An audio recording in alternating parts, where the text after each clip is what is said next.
Wemam go pozi Eunyana wam Elele uyashada namhlanje vulindlela Wena manyauza Suba nomona Unyana wam uthathile vulindlela Wemam go pozi Eunyana wam Elele uyashada namhlanje vulindlela Wena manyauza Suba nomona Unyana wami uthathile Bengingazi yombona umakoti Wanyana wami ujongile this time Maradebe suke ingokweni Uze emshadweni Siyashadisa namhlanje Bebe sithi Unyana wami ulisoka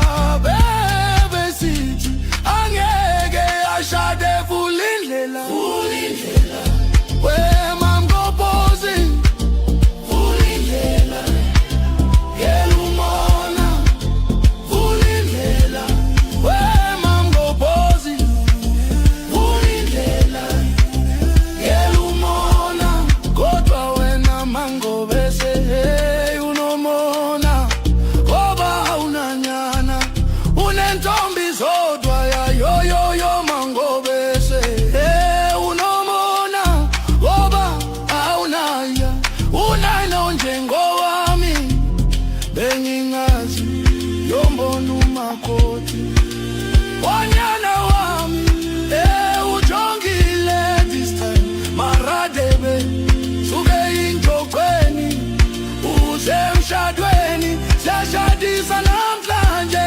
Bebe sithi Unyana wami ulisoka Bebe sithi Angeke ashade vulindlela Wemam go pozi vulindlela Yekelumona vulindlela Wemam go pozi vulindlela Yekelumona vulindlela Wemam go pozi vulindlela Yekelumona vulindlela Wemam go pozi vulindlela Yekelumona vulindlela Wemam manyauza Suba nomona Unyana wami uthathile vulindlela Wena manyauza Suba nomona Unyana wami uthathile vulindlela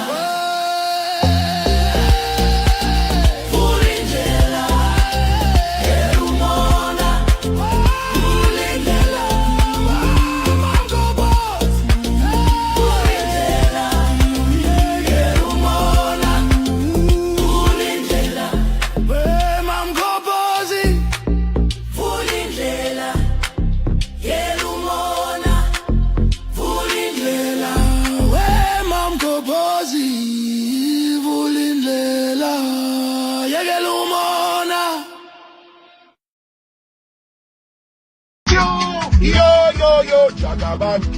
Yo, Jagaban. Yo, Jagaban. Now here we want to Jagaban. Food they want them. Our mama, papa want them. Silver we want them. The same people will give us Jagaban.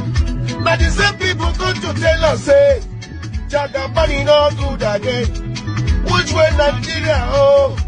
Because the government don't favor them, oh. They won't go start touch when the government, but the people everywhere. Yo, eh. Buhari finish in 8 years. The government go finish 8 years. We know them for church. Yo, Jagaban. Yo, Jagaban. Yo, Jagaban. Now here we want to Jagaban. God save us, we want them. Our mama, papa want them. God save us, we want them. My country people, me and you don't say to change Nigeria overnight. It don't be my mind. It don't get easy. So therefore, make we support Jagaban. Make it fix Nigeria for us. Nigeria don't scatter to today. Adore. Our prayer. It is our prayers. When you go to major parts, they live as if they are in the jungle. Lagos is Lagos. It is not jungle. You either obey our law or go to your own jungle.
Buhari is dead and buried in a shallow grave in Saudi Arabia.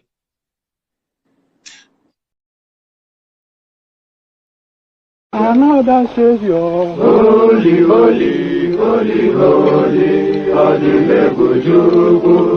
Another Savior. Another Savior. Holy, holy, holy, holy, Adimebujuku. Another Savior. Well, this is Mobien. This is dedicated to the gallant heroes of the Nigerian Biafra War and IPOB families all over the world. I remember the Nigerian Biafran War, in the thickness of the Biafra genocide. Hey, one man revived the vanishing hope to life. Let the great Biafran army to fight, and they were singing out, holy, holy, holy, holy, is another Savior. They were singing out, holy, holy, holy, holy, is another Savior. Holy, holy, holy, holy, is another Savior. Many years after the genocide, whoa, yet another great leader has risen up now. Oh, and he's leading the Biafrans to victory. Inyomadika yabika kwa namno wao. Hey, anamekele mazuche mefo. Mwanemo, it's an honor having you on board. When I'm singing along, holy, holy, holy, holy, Nandekano is another Savior. Just sing along, holy, holy, holy, holy, Nandekano is another Savior. When I sing along, holy, holy, holy, holy, holy, holy, holy, holy, is another Savior. Getting moving right and getting moving faster now. Holy, holy, holy, holy, is another Savior. Holy, holy, getting moving right, moving faster, get the freedom. Is another Savior. Yeah, for freedom. Holy, holy, holy, holy, Nandekano is another Savior.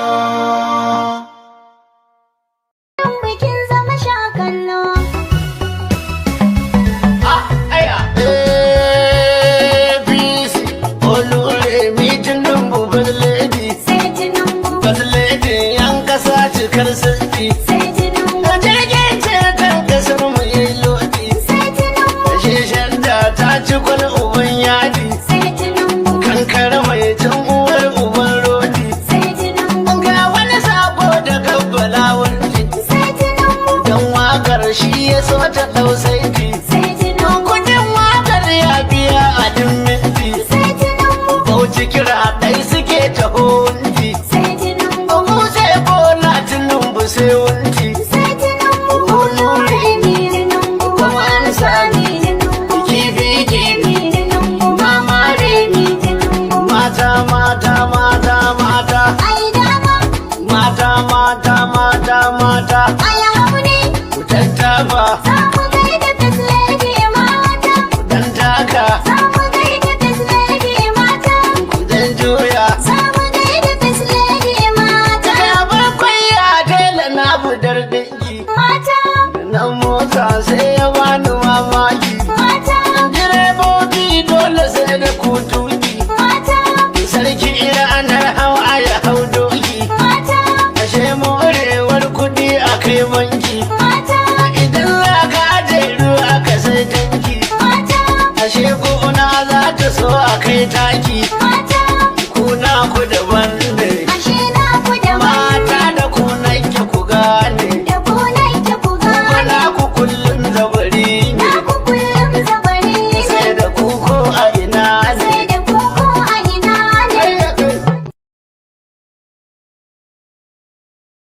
Oh, and it is right there. So that it is right there. Good day to you. Good to be in your company and all that. You know, these things always still catch me off guard, no matter how long I've been doing it. But good day to you. Good to be in your company and all that. Don't ever accuse us of not being a Wazobia platform. Also, we've played you a little snippets from pretty much all of the geospaces, from the Igbos to the Hausas to the Yoruba. So all of them fully represented.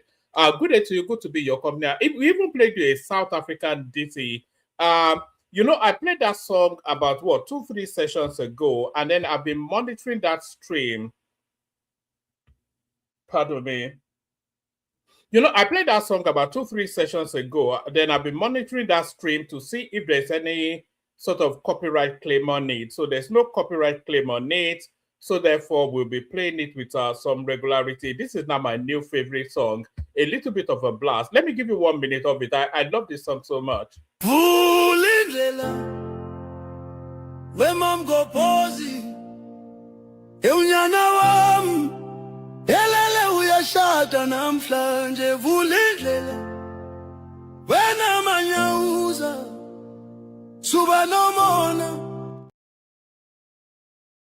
So, along with that Ipitombi song, that's probably the greatest hit that has ever come out of South Africa. The song is called, what am I listening?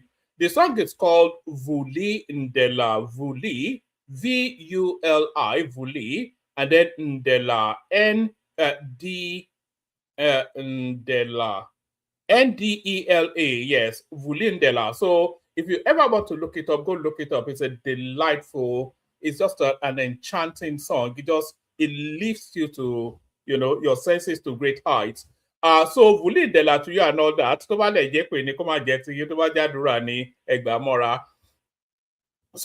Ndela and all that. Good day to you. Good to be in your company and all that. Good day to you. Good, always a delight. Always a pleasure, never a chore. It's never a task to I made you now. It was Kosa there. We can also do South Africa Kosa big so hopefully go shake me, you know. Yes, where was I? So good day to you and all that. The protocol. Let's just go to the protocol. And by the way, let me let you in on a bit of information. We're after 100 new subscribers before the end of this month. Do you understand? We're after 100 new subscribers before the end of this month. So if you are not already subscribed and you're listening, you are interacting with the stream now. Either you are watching it right now in the live streaming or you are watching it in watch back. If you are not already subscribed, then please subscribe, because that's your one subscription takes us even closer to that target area now. We're after 100. So how many more days do we have in this month? We have 10 more days in this month, and then we are after 100 new subscribers. So it's a lofty height. But do you know that on average, there are thousands and thousands of people that interact with every single session. So if all of the people interacting with every single session subscribes, we'll be probably chasing the million subscribers. We should be chasing the millions. If for the level of energy that we generate, we should be chasing now the million subscriber. We should be the preeminent Nigerian stream for all of the energy that we generate. But we are where we are, and we're chasing that 100 new subscribers. So check your device. If you're not already subscribed, then set us on that way to that 100 target by adding your own subscription. So subscribe. And as you're subscribing, click on the like button as well. So like and subscribe, the short form of that. So like and subscribe. And then if you want to come and join me on the screen, there's a hyperlink in the comment section that says StreamYard. I'll send it to the comment section again so that it's the most immediate thing to hand. So if you want to come and join me on the screen, click on this hyperlink that says StreamYard. It should be in the comment section right now. So there it is right there. So if you want to come and join me on the screen, click on that hyperlink that says StreamYard. It will bring you into a studio space as soon as I finish delivering the body of the talking points, and then I'll let you onto the screen, and then you engage me in conversation or engage whoever is on the panel. So that's how it works. So like, share, and subscribe. Click on that hyperlink that says StreamYard if you want to come and join me on the screen.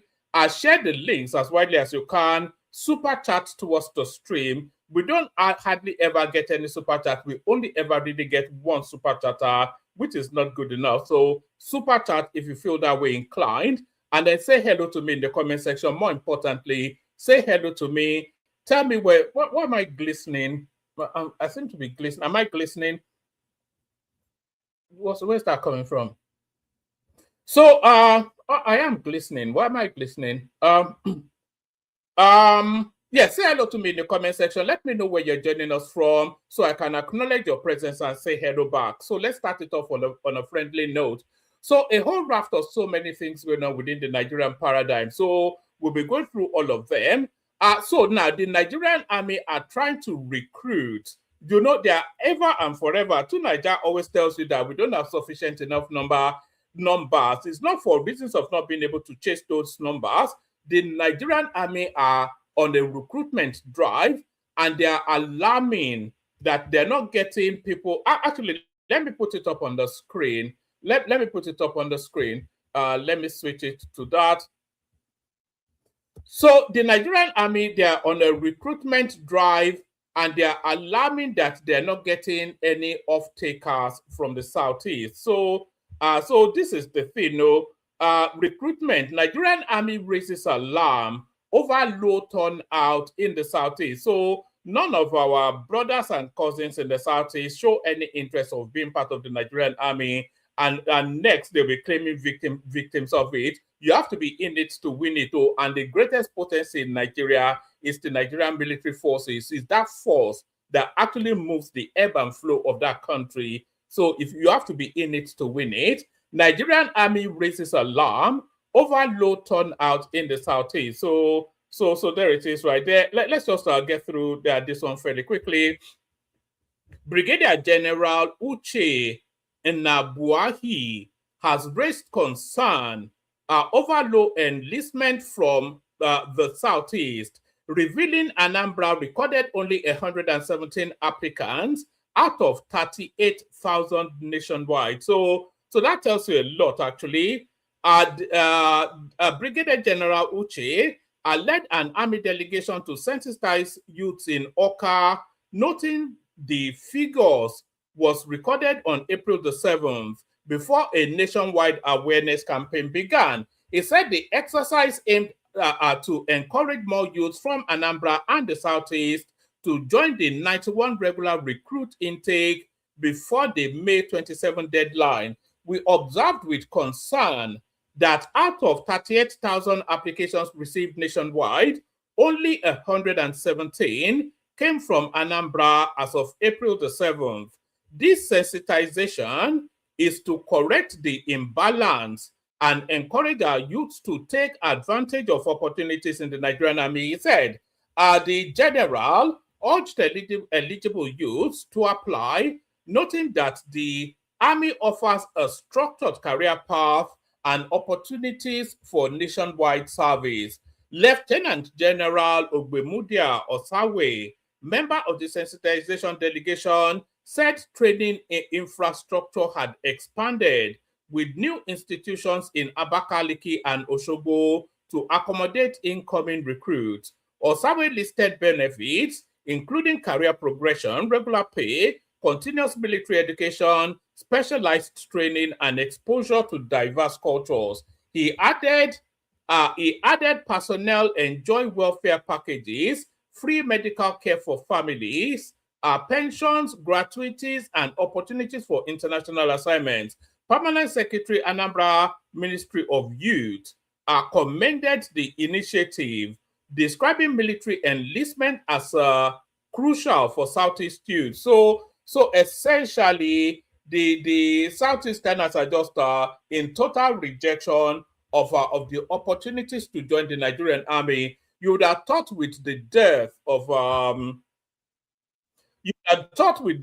of employment opportunities in Nigeria, the Southeasterners will be the first to leap on board for that opportunity. But there it is right there. The next thing you know, they will tell you that they keep telling us it's a Fulani army. Well, they tell you to come and join. You say no, but you will claim it's a Fulani army. So there it is right there.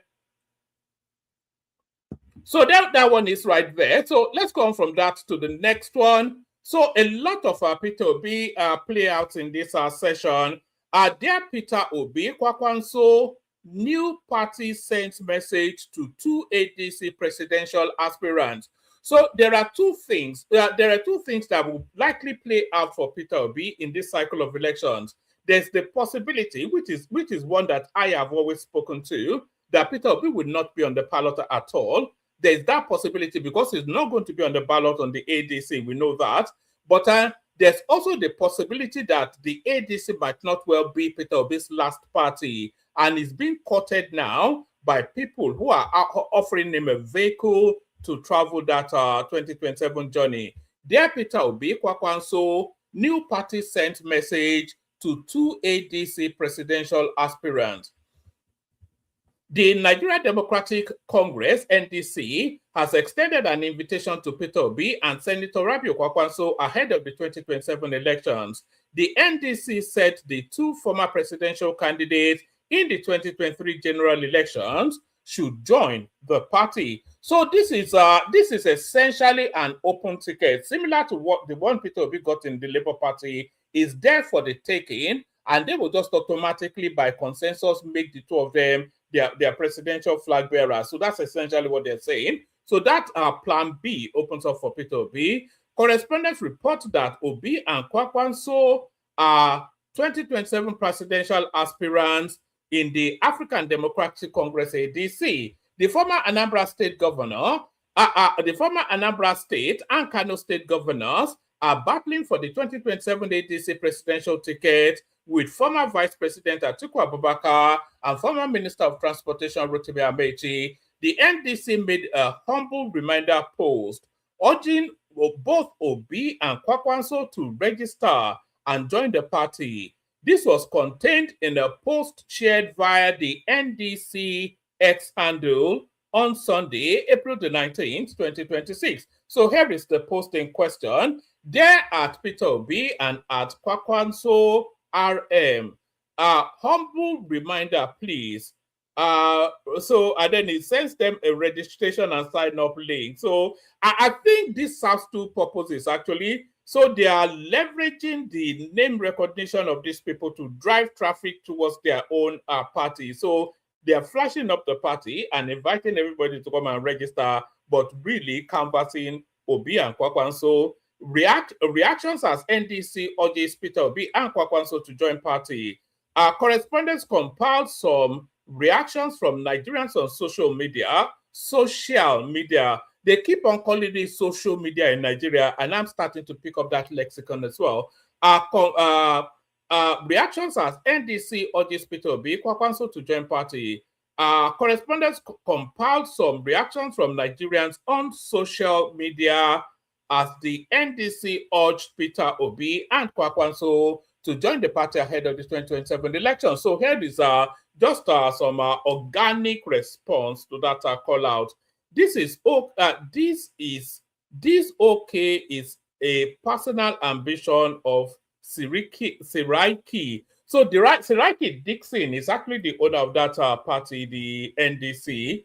He will be coming as Kwakwanso's deputy in 2031 when the presidency is zoned to the north, but will use these guys to get a structure which, unlike Obi, he will administer properly. So this guy is reading some sort of conspiracy theory into that. That may well not be too far-fetched, actually.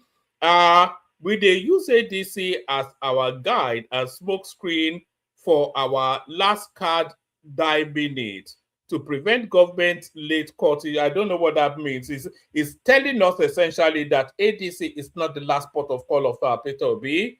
Give us Goodluck Jonathan and Mustafa. So a more likely pairing for the NDC, Peter Obi, Rabi Okwakwanso. So this will be an interesting ticket to come up, actually, and we'll see how that ticket plays out. If Peter Obi comes up as the main opponent of Tinubu, Tinubu need not get out of bed. So there's that one. And then still staying with Peter Obi, there's one more Peter Obi narrative. So let me bring you this. Peter Obi is politicking hard within that. I need. Where's the scroll? Yeah. Oh no, I don't know. I don't want it to do that. I want it to come up. So hold on.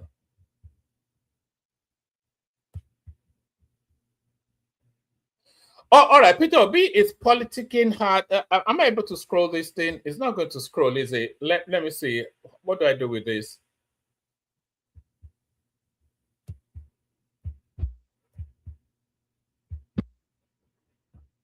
Hold on.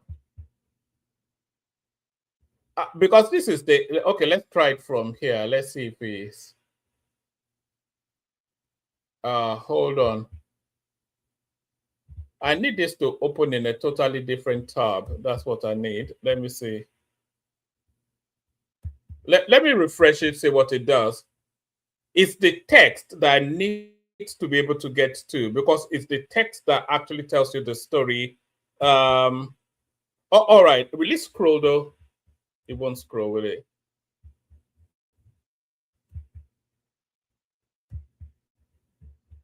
Let me see if I can, hold on. Let me just do something quickly. Because what this actually tells us is Peter will be politicking to Rotimi Amechi, essentially asking Rotimi Amechi to step down for him. So obviously that's always worthy of a discussion. So let's see if we can grab it from somewhere else. Oh, goodness me. Yes, we'll see if we can grab it from somewhere else because we're on it now. So let me just see if we're able to, you see, because the text of it is really where the story is. This might well be it. Hopefully this does it. Oh, all right. Let's take it from here. So now there it is. So that's Peter Obi. Obviously, they're instantly recognizable figures. Peter Obi and his red cap entourage, and that is Rotimi Amechi right there, of course, in the what's it called? What's that in the jacket, in the business suit? So that's Rotimi Amechi with the white outfit and the undercoat or whatever. What's that thing called? That's not a blazer. But that's Rotimi Amechi right there, of course, shaking hands with people as they depart his residence, and that's Peter Obi meeting him. But what was that meeting all about? Peter Obi visits Rotimi Amechi, gets shock response. In a surprising political move, Peter Obi reportedly met with Rotimi Amechi in what insiders described as a strategic attempt to build alliances ahead of the 2027 race. So there is no other alliance to be built between Peter Obi and Kwakwanso and Rotimi Amechi, apart from one of them, other than one of them stepping down for the other. And the likelihood of Obi stepping down for Rotimi Amechi is more remote than the likelihood of Rotimi Amechi stepping down from Obi. So what Obi is done essentially is taking his entourage of red cap people to go and meet Rotimi Amechi to invite him to step down and then support him. That's essentially what this meeting is all about. So that's essentially what this meeting is all about. Peter Obi visits Rotimi Amechi, gets shock response. In a surprising political move, Peter Obi reportedly met with Rotimi Amechi in what insiders described as a strategic attempt to build alliances ahead of the 2027 race. Sources claim the visit was aimed at persuading Amechi to step down in support of a unified front. So Amechi to step down from, I think Amechi would have felt insulted actually, because Amechi rates himself vastly above Peter Obi by all of the paradigms. Amechi has done more in politics. He has a stronger body of work and is more advanced within the Nigerian space. Peter Obi's only calling card is that he was Anambra State governor. But equally, Rotimi Amechi was a state governor, and if you weigh their records as state governors, Rotimi Amechi did better in the state than Peter Obi did in Anambra State. Peter Obi did nothing. But then Rotimi Amechi also has federal footprints. Do you understand? He has also functioned at the federal level as a minister, as we all know, which Peter Obi has not. Equally, Rotimi Amechi has run successful presidential campaigns, which Peter Obi has not. Rotimi Amechi was the campaign director general for the Buhari first term, and he ran that successfully to victory. So there's a lot more to Rotimi Amechi in terms of political achievements than Peter Obi. So the audacity of Peter Obi to tell him, that would have irritated him somewhat. And I'll still get to another clip that speaks to that actually. But let's just run through this fairly quickly. Peter Obi visits Rotimi Amechi, gets shock response. In a surprising political move, Peter Obi reportedly met with Rotimi Amechi in what insiders describe as a strategic attempt to build alliances ahead of the 2027 race. Sources claim the visit was aimed at persuading Amechi to step down in support of a unified front. However, the former Rivers governor firmly rejected the idea, insisting he would not step aside for anyone.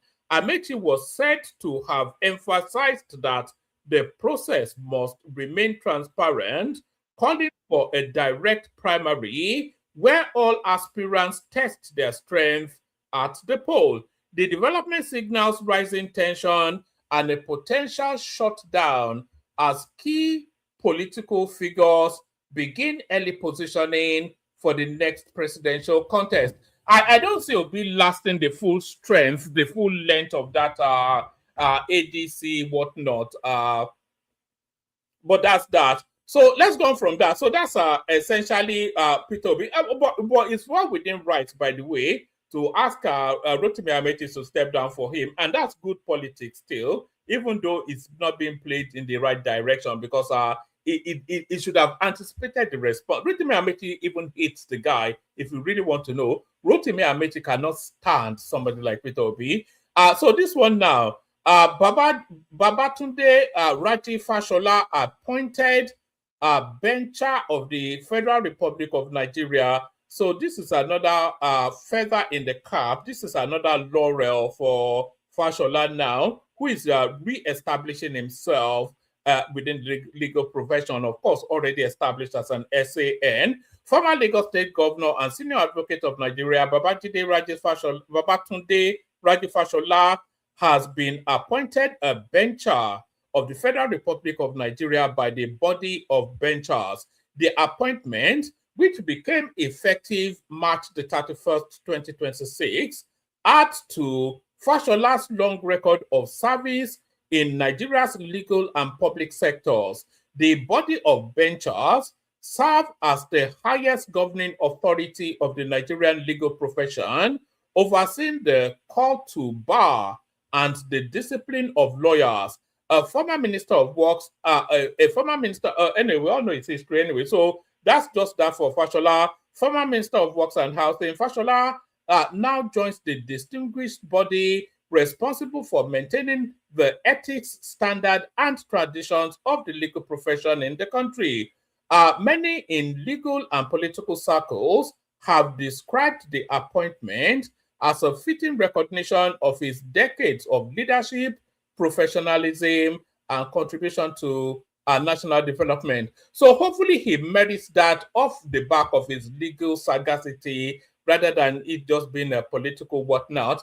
Let me give you this one. Nigerian government bans importation of detergent, pen, frozen. What happened there? This computer, man.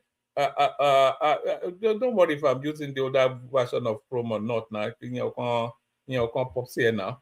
I just give me what I'm after. What how did this pop up? Oh, all right. Hopefully you can see that.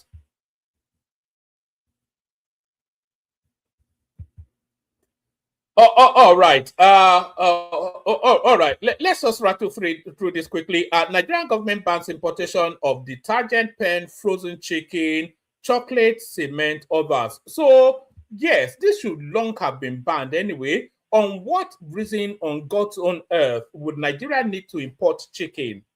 If we cannot produce chicken for us to eat, then we should just hand over the country back to the British, because then we are just retarded. So a lot of things should actually be banned from that country. Detergent, why would we be importing detergent? Why would we import chocolate? The cocoa farms we have in all over Ondo is enough to feed the whole of West Africa in chocolate. Why are we importing chocolate? Why are we importing cement? So all of these things should and rightfully now have been banned. They should have been. It's just a drain on FX now. The federal government, in an updated schedule, has listed cement, detergent, soap, frozen or live poultry, and chocolate bars, amongst others, as items prohibited from coming into the country. So when they're talking about prohibition from coming into the country, they are not saying if you're going back home, you can't buy chocolate for your mom or something. I don't think they object to that. It's commercial importation that they're talking about. The federal government in an updated schedule has listed cement, detergent, soap, frozen and live poultry, and chocolate bars, amongst others as items prohibited from coming into the country. This is in an effort to protect domestic industry and manage the nation's foreign exchange. The revised import prohibition list, dated 1st of April 2026, details 17 major categories of goods that are now strictly barred from entering the country through any port of entry. The latest directive from the Federal Ministry of Finance carries significant implications for importers, clearing agents, and the general public, as it covers a vast range of products from basic food staples to essential life-saving medication. Amongst the most sensitive inclusions in the document is the extensive list of prohibited medicaments. What is medicaments? I don't know what that means. So I've never come up. Is that medication that should mean or medicine?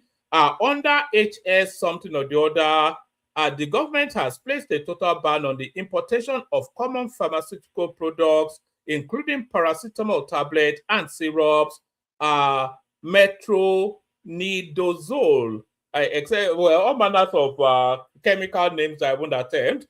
Other widely used health products such as multivitamin capsules, aspirin, folic acid, and various ornaments like penicillin, etc., are now restricted to local manufacturers.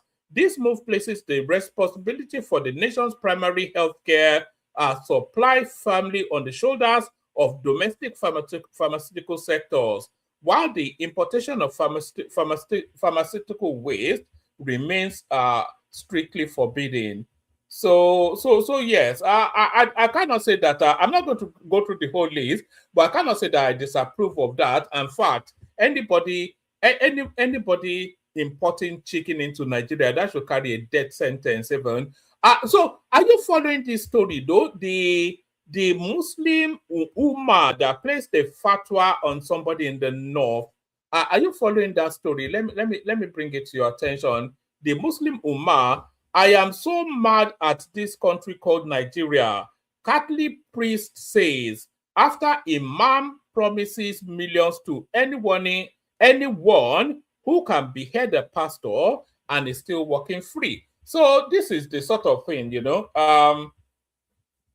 a Catholic priest has expressed outrage after an imam placed a bounty on the head of a pastor he claims insulted Prophet Muhammad.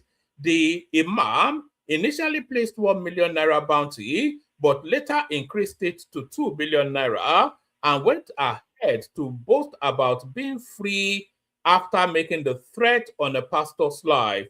Reacting, a Catholic priest called Father Kelvin pointed out that a student named Deborah was spied by her classmates for alleged blasphemy, and scores of lawyers turned up to defend the suspect. He added that an imam has now made a threat to life over alleged blasphemy and is still walking free. He wrote, "It was Muslim students that spied Miss Deborah, their classmate. They brutally stoned her to death because she said something about their prophet that they did not like. They burnt her body to ashes with tires and recorded the whole scene with their faces as they shouted Allah Akbar. Guess what? 2 people were arrested in connection with the killing, and you will not believe it. At least 34 lawyers appeared in the Sokoto Chief Magistrate Court to defend the 2 suspects arrested in connection with the killing of Deborah." Read that again. 34 lawyers, 34 Nigerian lawyers. The case on Deborah has been forgotten. Those arrested were released. As I speak, they are walking free. Make this make sense. Then look at the recent news. A Muslim imam publicly placed a 1 million naira bounty on the head of a pastor, and the imam is still walking free after several days.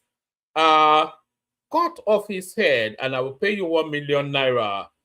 Those were his words. Now he has come out publicly again to boast and double the bounty to 2 million and dared anyone to arrest him. And do you know the honest truth? You already know.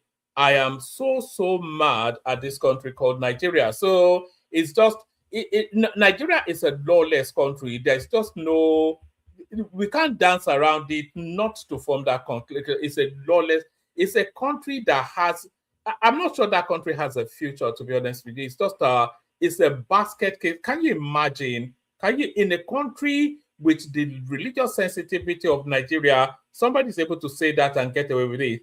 Anyway, let's get into the clips now. So let me bring you this one. This is now where you have to participate. So let me know if you can hear the volume, because the rest of the session now is all about clips. So let me know if you can hear the volume on this one. Only 1 or 2 will be Bola Tinubu's administration. So this is, as ever, a Tinubu versus Peter Obi sort of a debate. So at the center, advocates for the 2 sides. And, they've always said Tinubu has not done anything. Tinubu has not done anything. But that narrative now being pushed back. And the narrative of anything they imagine Peter Obi has ever done being pushed back too. So let me know if you can hear the volume on this one. 10 major. Commissioned or initiated. Commissioned. Now, when they commissioned, they started to use them. Even the train now was not Bola Tinubu.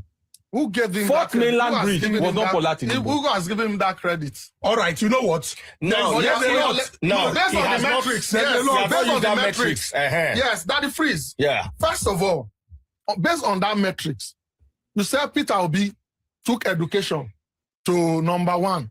Peter Obi never built a single primary school or secondary school all through his But he fixed all of the schools. Allow me to talk. Important. It's important to know that. Let him talk. Please don't interrupt. There's one more I need to tell you about Nambra. Hold on now. He never built one primary school or secondary school. Bola Ahmed Tinubu built 4 millennium schools, secondary schools in Nigeria, in Lagos State, I mean. So what they're discussing here is the record for record as governors of their individual states. So I think this guy is something law. There was a time we wanted to bring... anyway, I won't be talking about the people we could have brought. Or we'll start bringing people you know. But listen, so they're comparing records as state governors, Peter Obi versus Tinubu? Only 1 or 2 will be Bola Tinubu's administration. 10 major. Commissioned or initiated. Commissioned. Now, when the commission they started to use them, even the train now was not Bola Tinubu. Who gave him Fourth that Mainland Bridge was not Bola Tinubu. Who has given him that credit? All right, you know what? No, based on the metrics. Yes, Daddy Freeze. Yeah. First of all, based on that metrics, you said Peter Obi took education to number 1. Peter Obi never built a single primary school or secondary school all through his 8 years. He fixed all of the schools. Allow me to talk. Important. It's important to know that. Let him talk. Please don't interrupt. There's one more I need to tell you about Nambra. Hold on now. He never built one primary school or secondary school. Bola Ahmed Tinubu built 4 millennium schools, secondary schools in Nigeria, in Lagos State, I mean.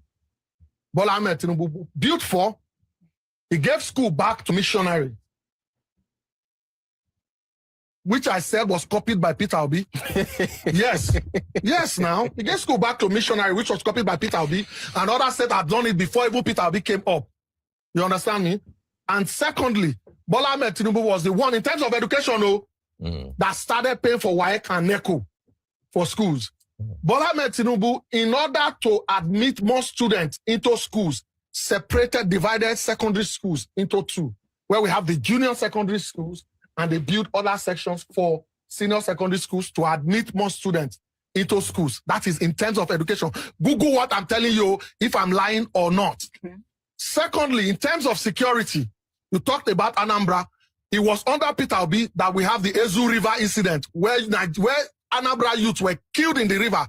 And during NSAS, when Peter Obi was invited to come and talk, he got a court injunction for them not to question him.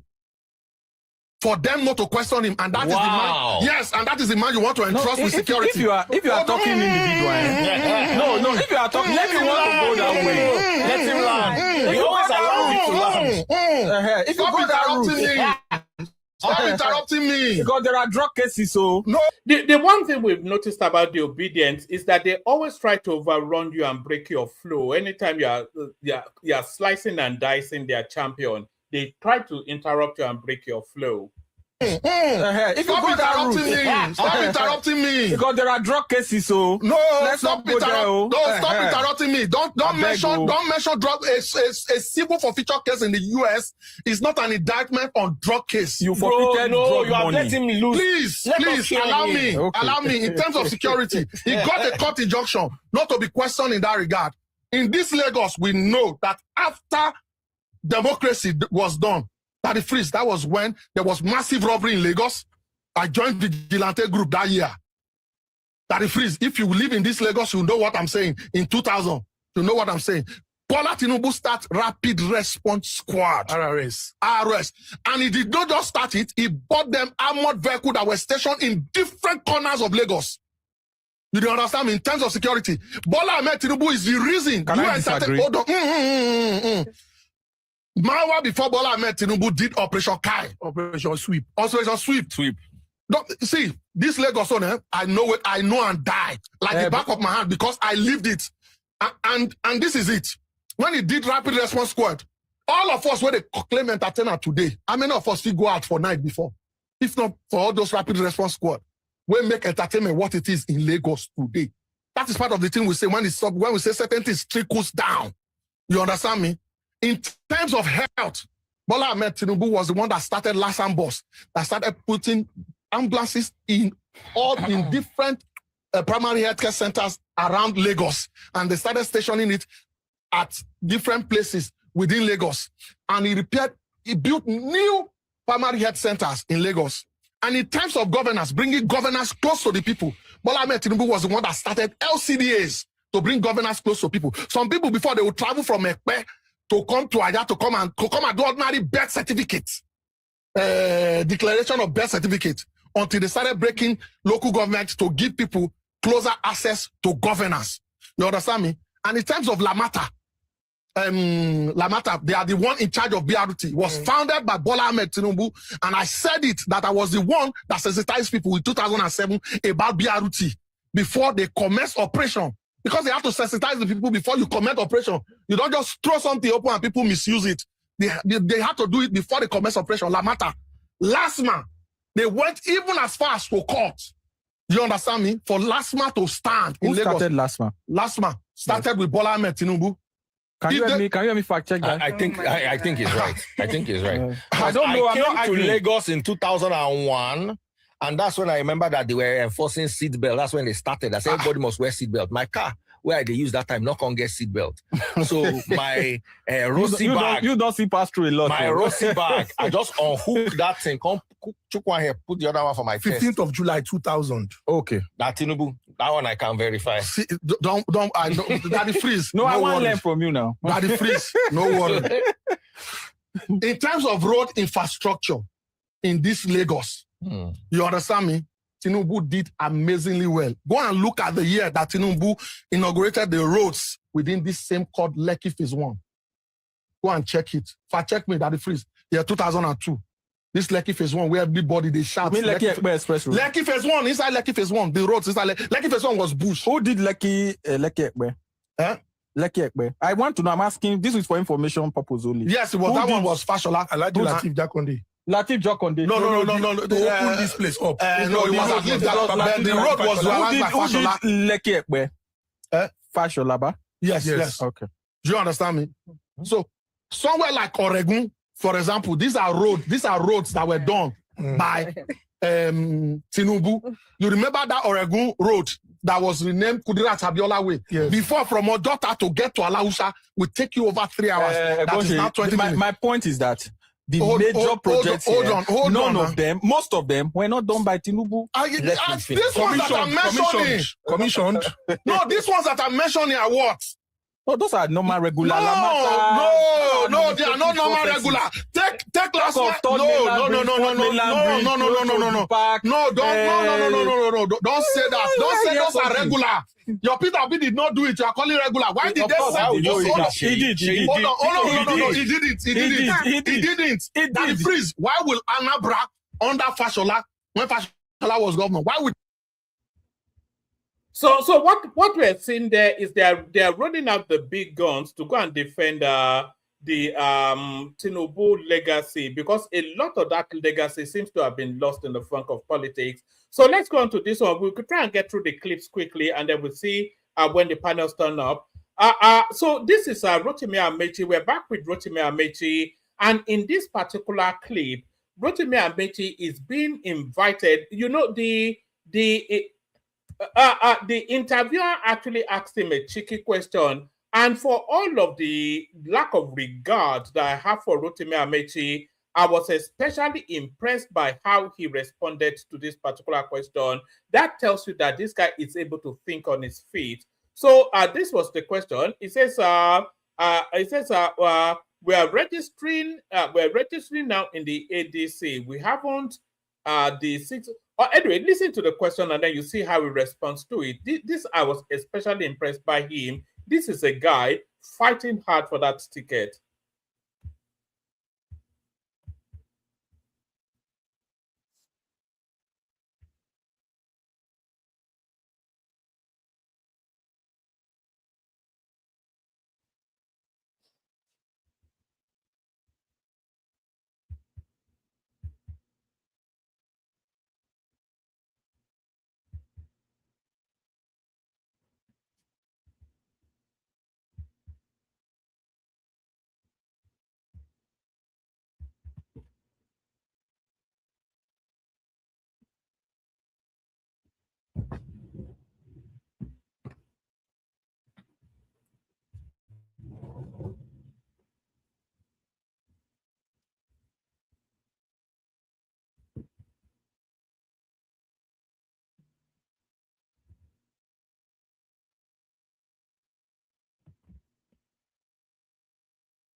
Oh, no audio. Oh, all right. Somebody is saying there's no audio on that one. You guys should tell me. How would I know if there's no audio unless somebody tells me there's no audio? All right. Let me play you a little bit of music and then I'll fix that audio problem right now. Just bear with me 1 microsecond. I'll fix the audio in a moment. Let me just play you a little something to fill in that gap. Do you want a little bit more of Vulindela? Well, you're having it anyway. So a bit of Vulindela and then I'll try and fix the audio problem. Wemam go pozi Eunyana wam Elele uyashada namhlanje vulindlela Wena manyauza Suba nomona Unyana wam uthathile vulindlela Wemam go pozi Eunyana wam Elele uyashada namhlanje vulindlela Wena manyauza Suba nomona Unyana wamuthathile Bengingazi Yombona umakoti Wanyana wami ujongile this time Maradebe Suke ingokweni Uze emshadweni Siyashadisa namhlanje Bebe sithi Unyana wami ulisoka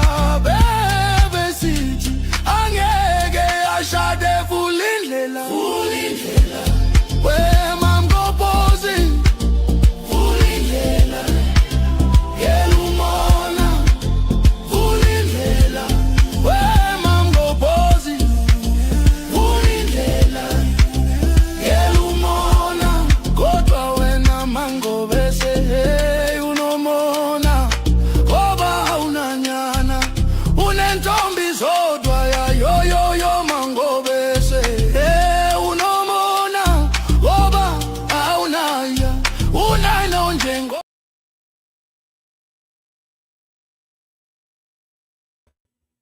All right. Thank you, my South African brother, Vulindela. Happy Vulindela. No. So that was Vulindela. So now tell me now if you can hear the audio now. This should fix it. So tell me now if you can hear the audio now. They should tell us what they've used the money for. I want to see. I'm willing to attend. Your Excellency, yeah, we're totally out of time. Yes, you're totally out of time. Let me just ask you a political question before we wrap up. And you know, you've been speaker for 8 years, governor for 8 years, minister for 8 years. So you know that when it comes to politics, it's about numbers. Sometimes it's not about who is the best. It's about who can win. So I'm asking about viability criteria. Elijah Atiku Abubakar is coming with 6.9. Peter Obi is coming with 6.1 based on the last election. Robbie is coming with 1-point-something million. You had talked about the fact that your structure was taken over from you in the Rivers State, so you haven't been able to produce a governor. You know, like governors like to produce successors in that sense. And you see what is playing out in Rivers State as we speak. So in terms of viability, not necessarily who is more competent, viability for numbers, do you think you can match the other guys in your team?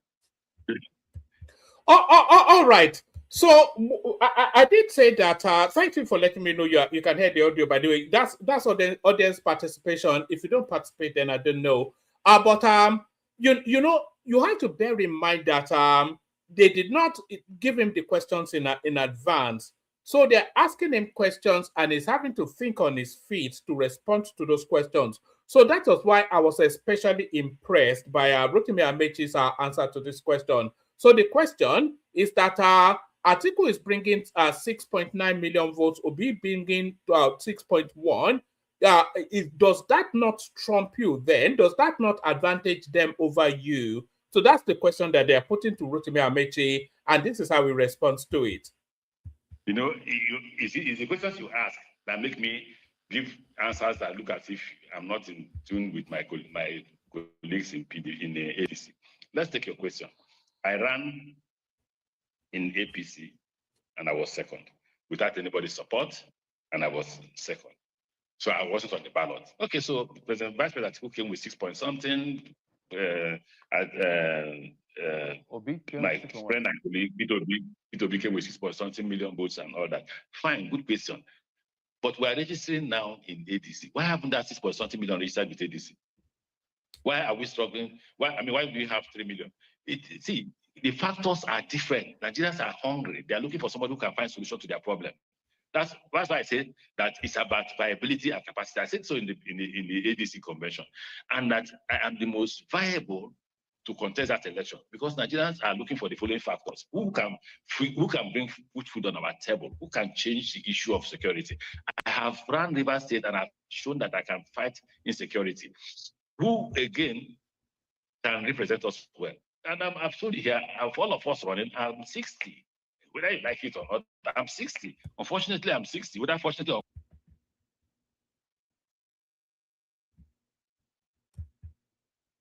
fortunately, I'm 60. So it is not about this person. If I was on the ballot, I would have had more than 6.something million votes because of my acceptability. So you can. All right. That's where I wanted him to land on. So his response to that question is that one is a very skewed question. Because you are saying Peter Obi, he's bringing 6 million votes, Atiku bringing 6.9 million votes, but then Peter Obi and Atiku were on the ballot and Rotimi Amechi was not. So you are not weighing them within the same parameters because you cannot deduce how many votes Rotimi Amechi would have brought had he been on the ballot.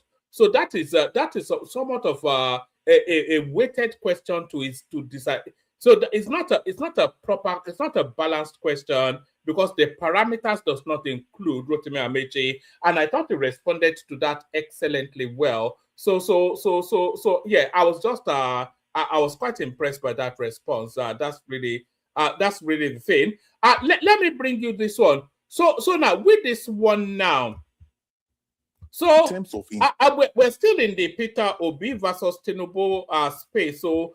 And people often say that, character, what's those mantras that they like to chant about Peter Obi? Characters, capacity, competence. Is that not what they like to, that's what they've been trying to rebrand him as, even though you don't say it, either in his utterances or in his actions as the governor of Anambra State, but they try to sell him along that line. And then they like to sell Tinubu as a dithering, fuddy-duddy, some confused elderly man that has no function. So that's what they've been saying. Now, this clip now that I'm about to play you addresses those two spaces. Watch this. Should we compare Tinubu and Peter Obi in terms of intelligence? Let us watch this video. And what is the problem? That we are not today at a great advantage to compete with Russia on gas, because we have not invested. We didn't put investment on long-term incentive to compete in Europe. Our gas is in the ground. It cannot turn to money until we push out there. What is the problem? Tax variations. The investors was lower taxes. I don't blame them. But I will grant you the lower taxes and take my divine profit in the future. The divine profit can be discounted. I'm turned to money today.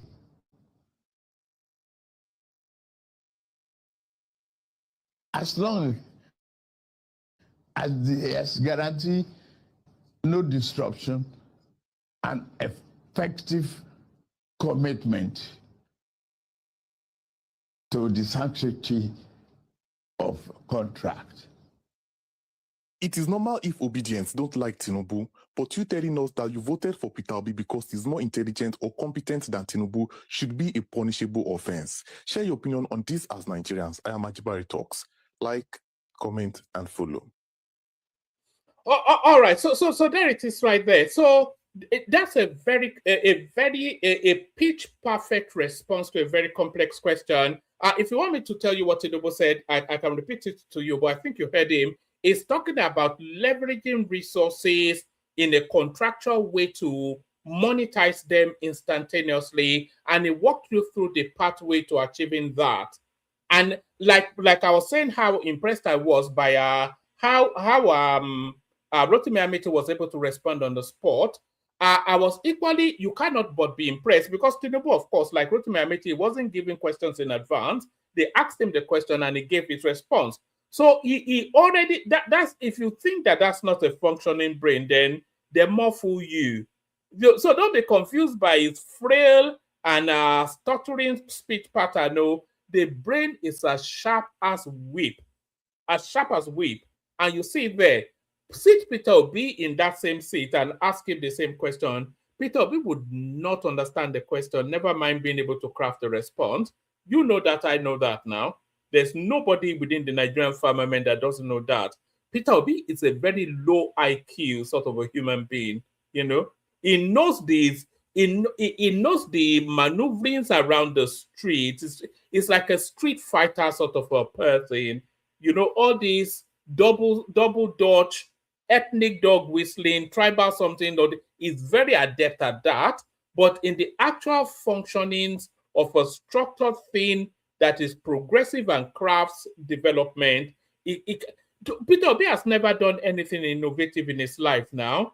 Look at the previous clip that we watched when they were telling us how Tinubu broke up the Lagos State schooling system in order to accommodate more students, created all of these agencies to tame the state and all that.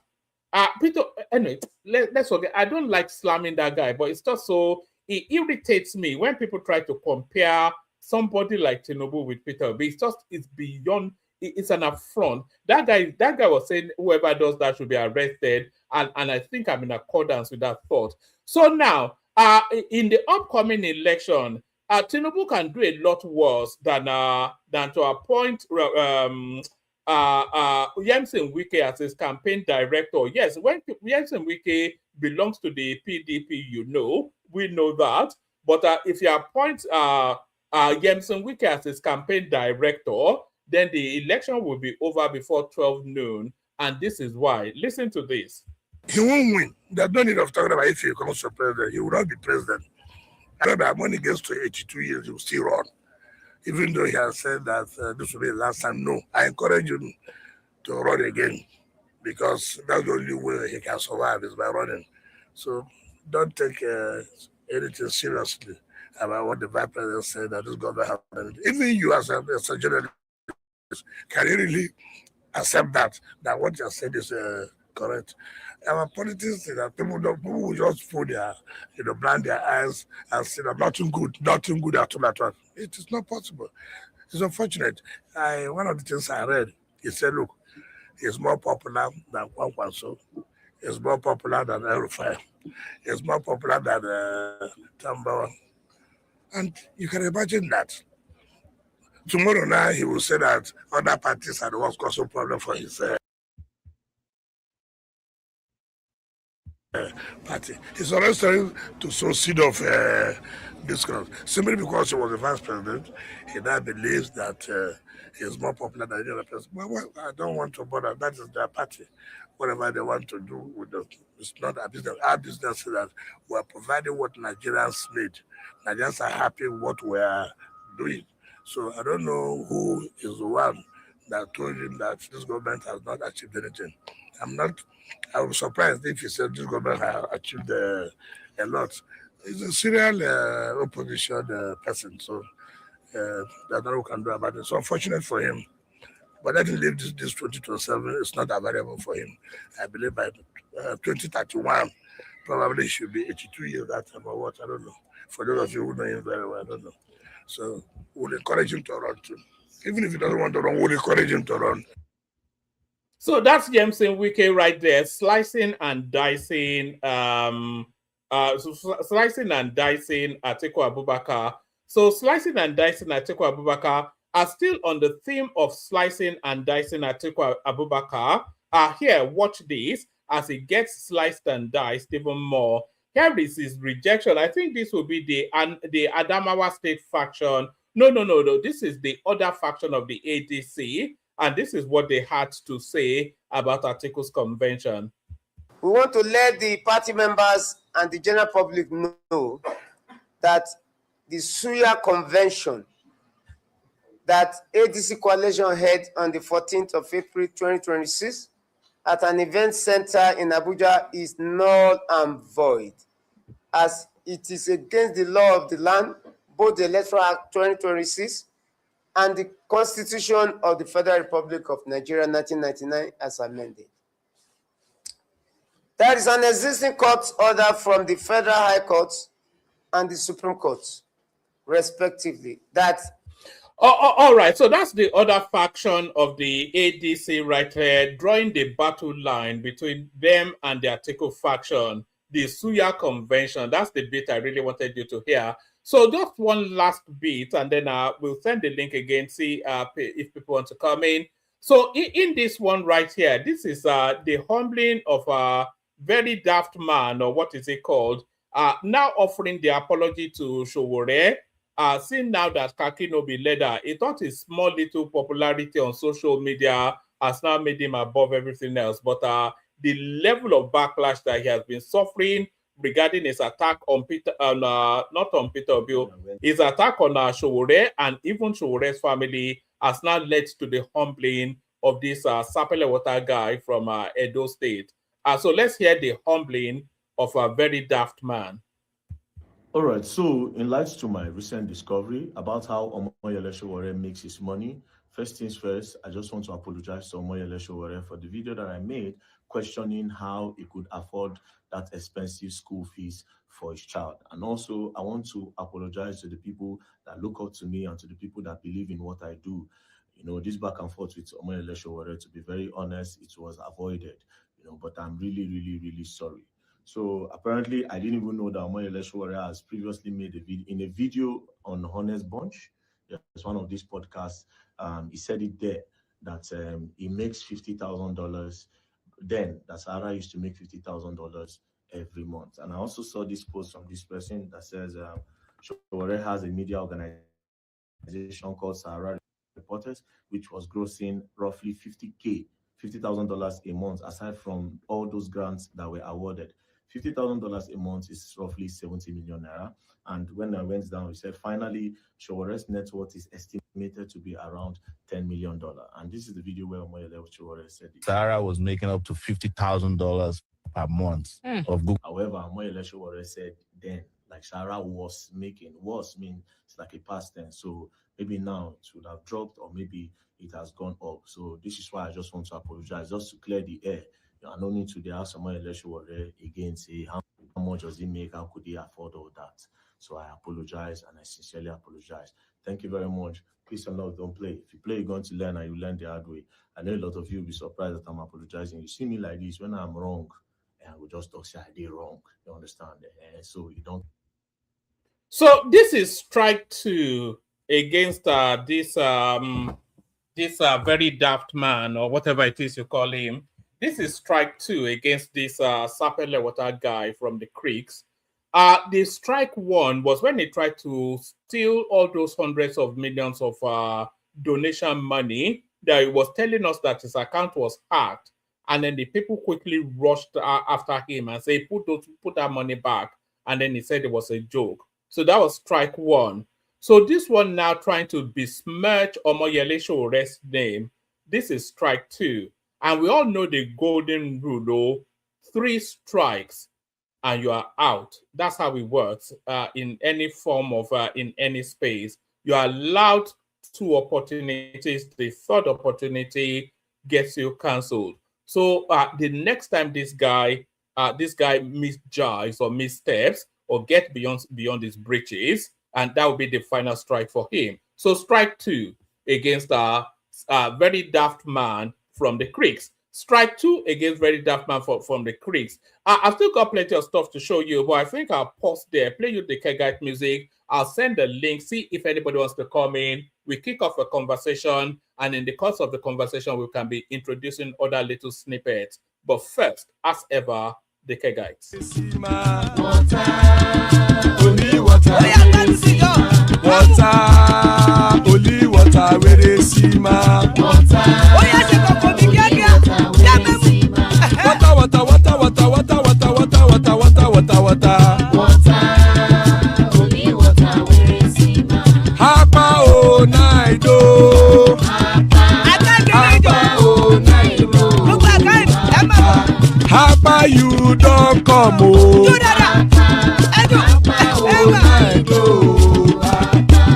Hapa o naido.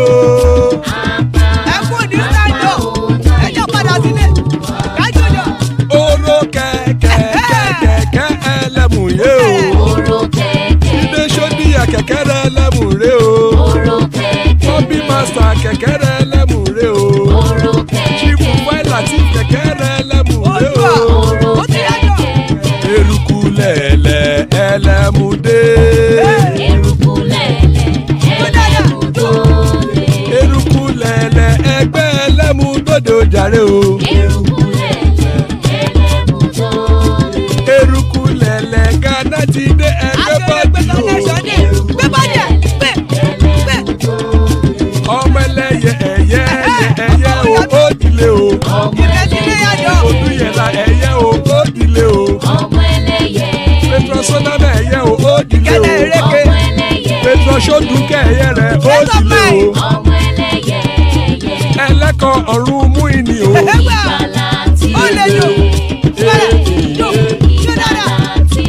Àkùkọ ọ̀run mẹ́kọ̀.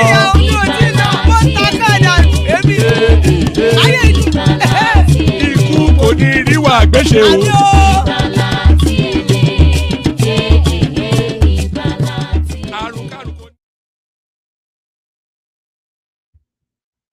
And it is right there. Ikuku Niru Agwesheme death have nothing to do with us. Joining us from Amsterdam, that's Solly right there, you know Solly. Joining us from London, that's Kenny right there, you all know Kenny. Joining us from Scandinavia, that's Zita right there, you all know Zita. And joining us from the United States of America, that's Bishop right there, you all know Bishop. So good to have you, lady and gentlemen. Good to have you. Still plenty of spaces. Anybody that was to hop on. We'll do 5-7 minutes monologue just to get through everybody quickly because I know my opening monologue can be somewhat long and winding. So just so that you're not held for too much longer, we do 5-7 minutes monologue in the order that people came in. Solly, you're up first. Solly, Kilonchele.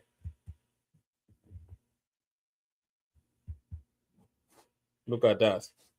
Is this the lazy youth that Buhari was telling us about? Solly?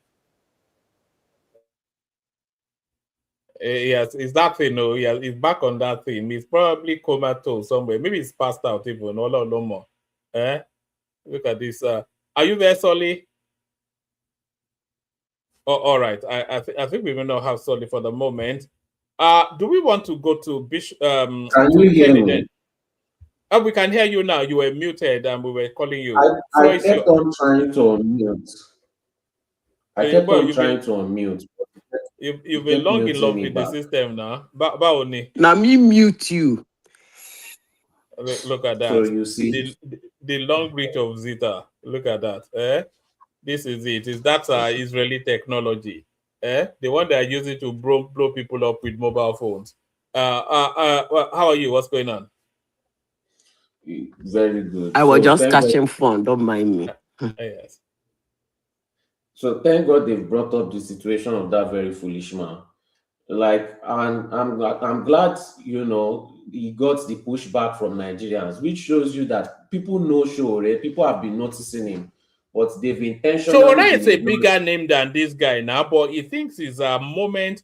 Do you know a guy called Andy Warhol? Is an American painter. But what he's famous for is that in life, everybody will get 15 minutes of fame.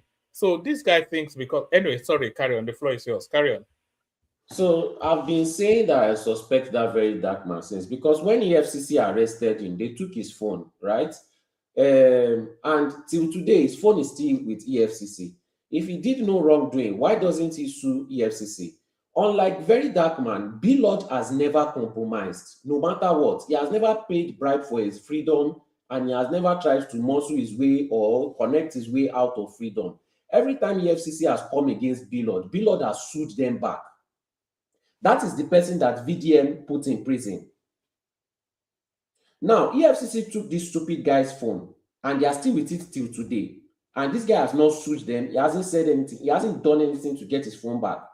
My guess is that EFCC has found something in that stupid boy's phone, and they've been using him to do their bidding since. So he now came and he tried to accuse Showore of this thing. And woman, do you know that this guy faked a WhatsApp conversation and used it as part of his proof? When I saw the WhatsApp conversation, you know, the tonality of someone, when you know the way someone talks, right? And somebody else tells you that, oh, this is what somebody said, or this is what somebody did, and you will not see it because you know the tonality of the person. That's what happened. Before you knew it, you know, when I saw the message, I said that this doesn't sound like Showore. You know, the next day he came out and people now started talking about how he faked it. Upon all of that, if somebody gets to the point to discredit another person by faking a message and they still have followers in Nigeria, then that tells you why we have people like Tinubu and all these wicked that they complain about. That's when I realized that Nigerians don't, it's not that they don't like what APC is doing or they are angry or this thing. They are just jealous that they are not the ones there doing it. That is just it. So somebody that sells news and jacks men off, right? That is what Nigerians say is their Mr. Integrity, their Lord and Savior. You know, so Nigeria is just a confused country. And Nigerians came and attacked this stupid guy. And one man, you didn't finish playing the video of his apology. Immediately after that part that you cut off, he now started laughing. If you go to his page, he's still there. He now started laughing. He said he's not apologizing anything, that I just wanted to fool people. Very unrepentant bandits. So he has pride and he has ego because Nigerians have allowed it. You know, Nigerians have given him the liver, and he's not even threatening police officers on top of everything. That guy is going to get arrested soon. That's what I believe is going to happen. They are going to build up a case against him and they are going to lock him up permanently. Not permanently, but for a long time. And if that doesn't happen, then that means government is using him. This guy started entering private jets. Before you know it, he's in weddings with people like Sheyi Tinubu. He's in parties with people like Sheyi Tinubu. He's fraternizing with all the oppressors, being their friends, going to their party, and at the same time calling himself activist. After Nigerians called him out, he now did something manipulative. He now went to go and start making video of the school that he's working on, the charity, the foundation, you know, just so that Nigerians will be like, this guy is doing something good. But it's rubbish. People have scattered that claim. If you truly want permanent change, you will fight government. Because all this, when government is not working, just like Nigerian pastors, if Nigeria is working, their business will fail. If Nigeria is working, somebody like Very Dark Man will become irrelevant, right? So obviously, he does not want government to work so that he can be fixing one road or one school and people can be calling him good. He has the power to start revolution, but he said that Nigerians are not worth it. But he wants to amass Showore that is fighting for all Nigerians, regardless of very, very stupid guy.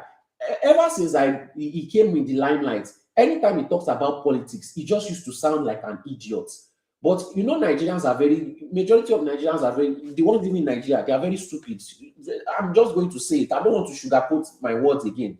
They are gullible and they are ignorant, you know, and they don't know anything. And they are very proud in their ignorance, meaning that if you correct them, they will rather be wrong. They will rather want to win an argument. Just like you said with this obedience, instead of taking corrections, they want to start speaking over you. Before you know it, they will start lying, they will start making up words, they will start insulting you, you know, just being manipulative. They want to start gaslighting you. At the same time, these people will tell you that they are going to church on Sunday to go and pray and that they want to change Nigeria for the better, which is a lie, which at this point, I like to see them suffer because they are liars. They are just liars. They don't want to change. They don't want to be good people. They just want to do woo to the answer. They like Nigeria system the way it is. They like it. If not, they would. If they are truly angry, they would have destroyed the government. They would have scattered everything and everywhere. But it's a lie. They want to keep the system intact so that in case one day they get to the position where they can oppress people, they can still have that same system. They are liars. They are all liars. And I can't wait till they lose the next election. I want to see what they will do. I want to see what they will do next.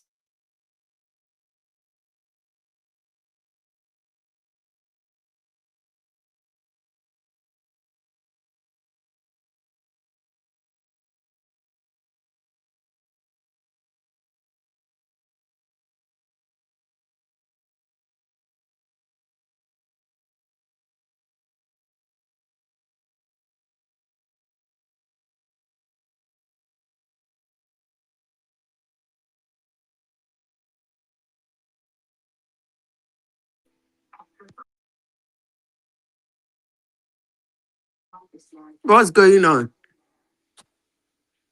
Can you hear me?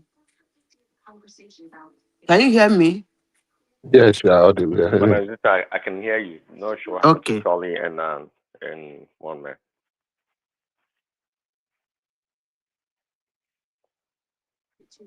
Nobody Solly, is we can't talking. hear you. Huh? So we can't hear Solly anymore. Oh, okay. One man, are you there?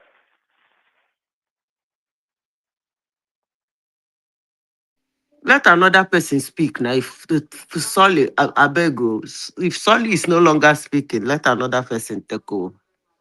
Who is next? I think it's you and you or Mighty.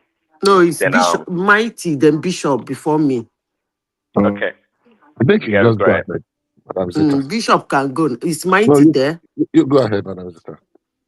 No. Is Mighty there?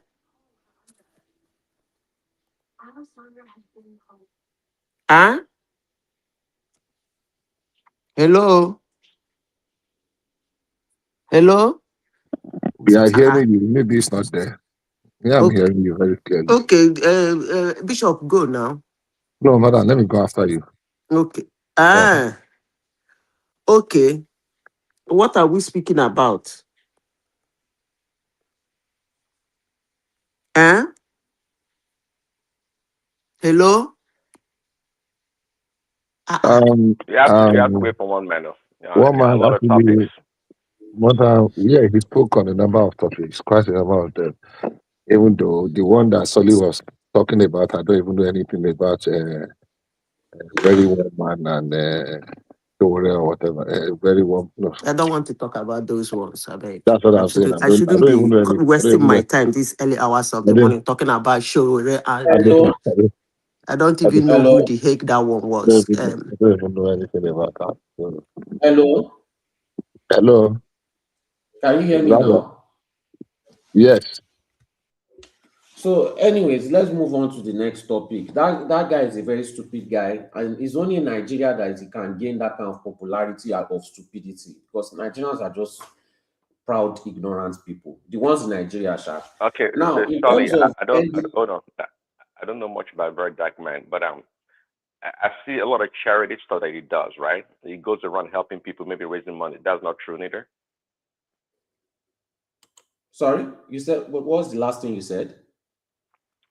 I don't know much about Very Dark Man, but he goes around trying to help people. He does charity. He raises money for people in need. I mean, is that all fake or what? We don't even know, because one day he said that, oh, the money in the NGO is gone. He claimed that he was pranking Nigerians. So we don't even know. He tried to steal that money now. He tried to steal it. If they had not gone after him, if they had not gone after him the way they did, he would have stolen hundreds of millions. So this boy. He said that his account was hacked. Yes, imagine.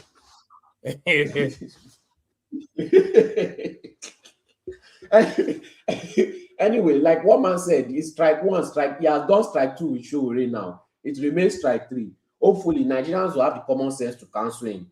You know what he now did? Now that he has a lot of female, Nigerian women now, or women in general, once you have fame and money, they will just support you no matter what. So Nigerian women that did not like him before, now they are defending him, even though everybody is going against You him. should see the way those Anyway, girls are throwing themselves at him. It's unbelievable. that's women for you now. One man, they don't care if it's good or bad, as long as you are famous and rich, you know, you qualify, you tick their boxes. So let's move on to real topics, not that miscreants. Now, with the NDC, Tinubu boys are inside the NDC now. They are parked there already now. Obviously, they will not waste time, you know. So NDC is just trying to, you know, make mockery of Obi and Kwakwanso.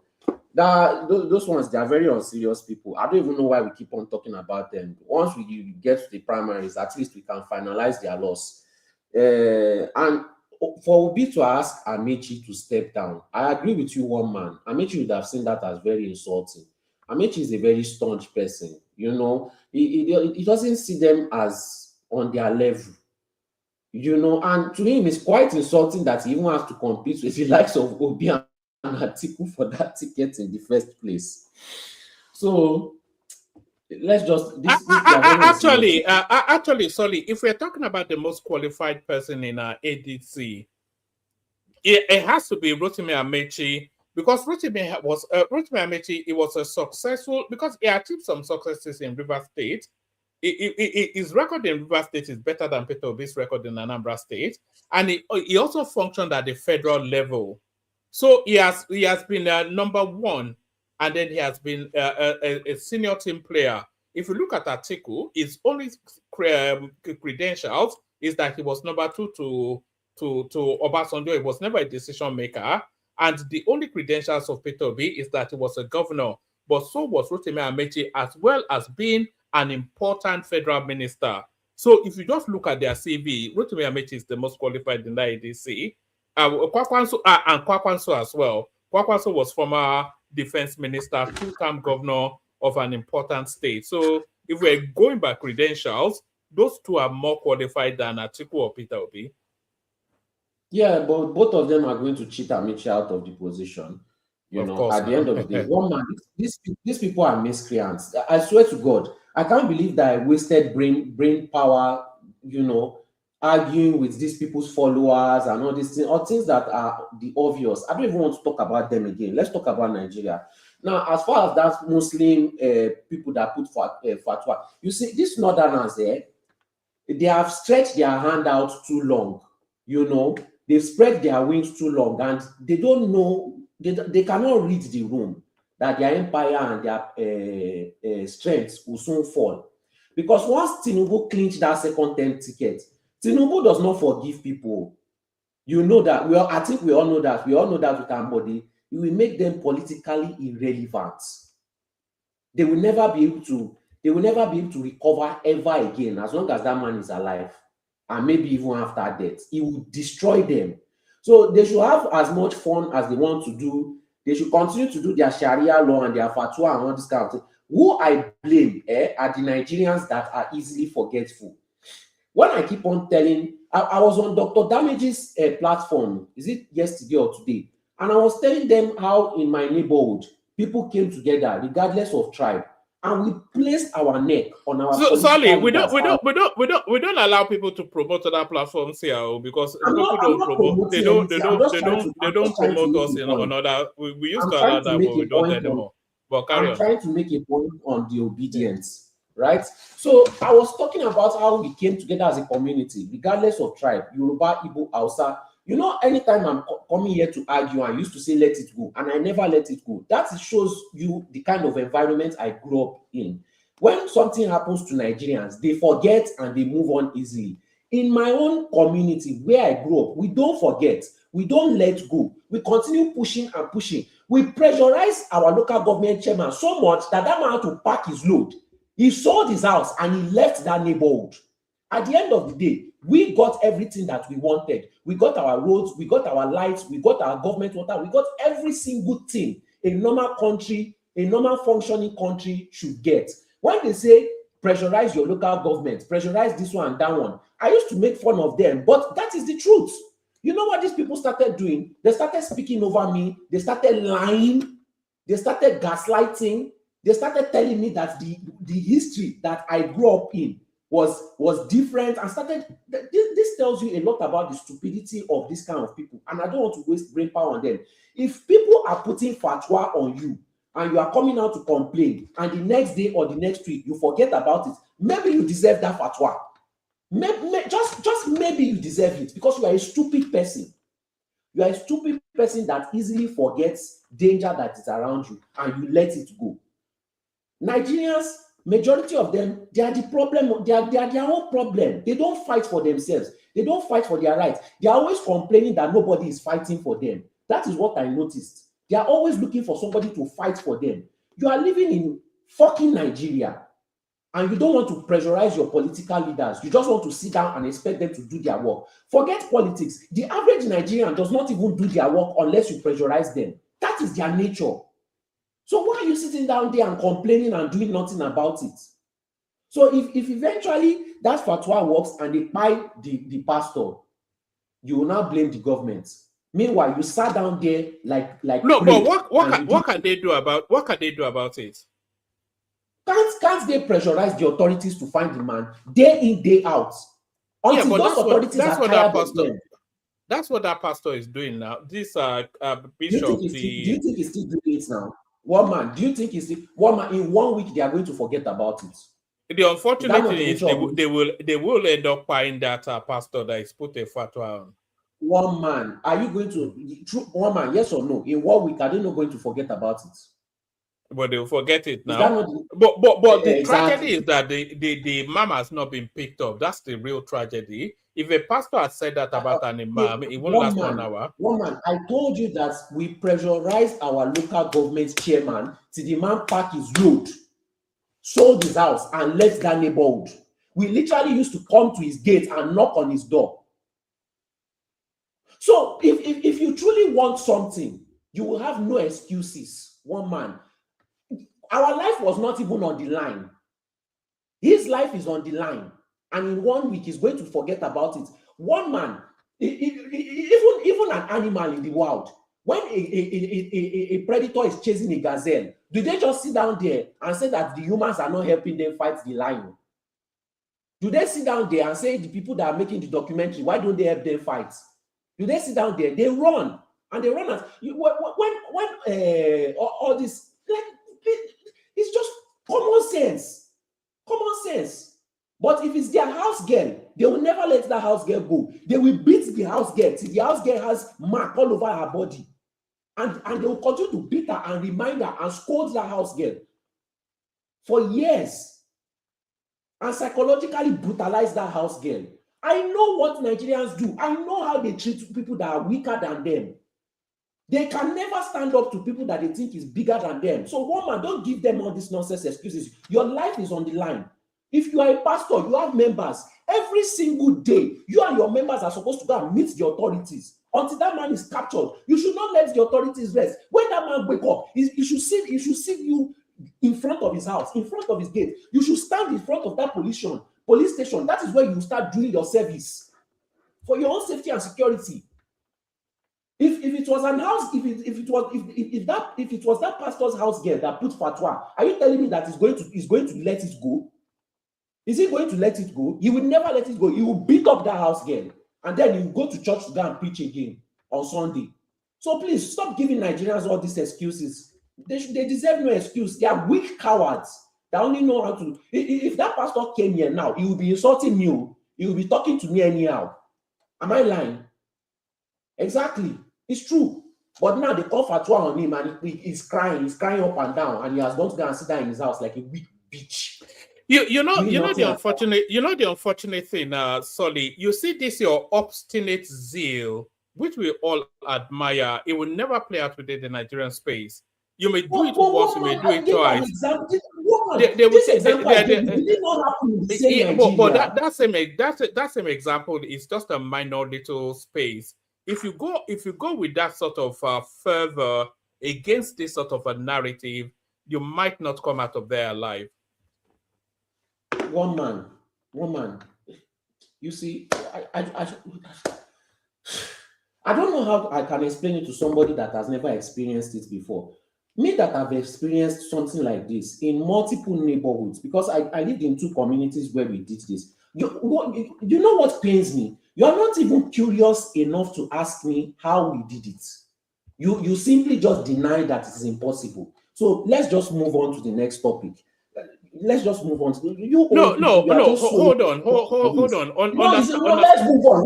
It's impossible. Let's Move on. Let's not. Now stop your words now. You said it's impossible. Hold on now. You were not even curious enough to ask me how it was possible. How we were able to come about it. What strategies we used. You did not care about it. Your own was that it is immediately impossible in Nigeria. So let's move on. I don't want to argue. I don't want to waste brain power. Don't argue. Hold on now. Let's move on. No, you don't have to. Yeah, sorry. Can you settle down? No, let's agree with your own. Let's move on. Please. No. I don't want to. Please, let's just move on. You said it's impossible now. Why don't you just hold on? How about that? Just do that first. You don't have to. I don't want to waste my time arguing. No, I don't. No, we don't have to agree, but we have to explore the options.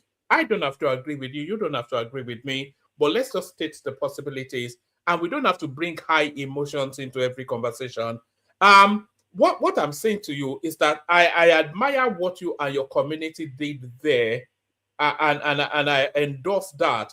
But I'm telling you that the dynamics in this sort of a scenario, when it comes to religious, tribe, and all of that, the dynamics work differently, and it's high stakes. Okay, it's 100% impossible. Let's move on. All right, if that's what you. All right. Give us. If I was in Nigeria, me and you could never live in the same neighborhood. I'd rather move out because you end up getting all of us killed with that kind of mindset. All right. Okay. Yes, now we specifically chose the neighborhoods that we stayed in. Obviously, people like you would have left our neighborhood. We wouldn't even allow you to stay long. All right. I live in very expensive places, let's move on to the next one. Okay. I'm tired of arguing with Nigerians. Okay, go on to the next one now. Everything is impossible for you guys.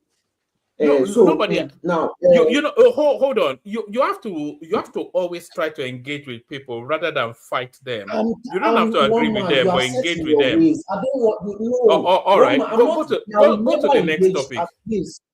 I will never engage any Nigerian. So is either your way or no way? Is that your view to life? Your way or no way? You are the one that said it's impossible now. So let's move on. I did not say it's impossible. Okay. Go to the next topic. Just go to the next topic. Please, let's move on. I did not say that. I did not say that. I said let's explore what you said. That's what I said.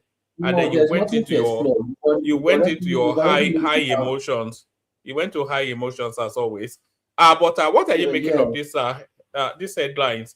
Nigerian government to ban importation of detergent. Yeah. Do you want to speak on that, or do you want to speak on? I've been trying to speak on it since, but you don't want me to move on. All right, carry on.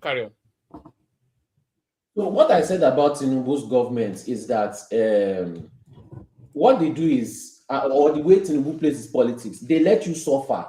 They will let you suffer. They will let you suffer as much as possible. You will complain. But once it's getting close to election, right, you will start to notice that they start to do everything right. One man, do you know that they've installed, I don't know, maybe hundreds or thousands of public toilets in Lagos? Did you see that? So what they usually do is when it's time for election, you will just see that all of a sudden they just start doing everything right. It's like they make a U-turn because they want you to start seeing that maybe I was wrong. Maybe this guy is actually doing everything right. Maybe this one, maybe that Tinubu is actually working. His policies and everything is working. All these things, if they had started doing it at the beginning of his regime, you would have seen the results bear fruit. But they want you to thank them for doing their work because that is when it is most potent during election period. They've also banned the import of they've also removed import taxes on certain things like manufacturing tools and a lot of things. I think including cars, they've lowered the import taxes and they've removed import taxes from a lot of things. So from this period, you start to see them do a lot of things right? And all the Nigerians that were complaining before, or majority of them that were complaining before, They will vote for Tinubu again, and they will allow him to enter government again. Sorry, I'm not sure if you're aware, that was captured in the tax reforms. So that's an act of law, what you just said.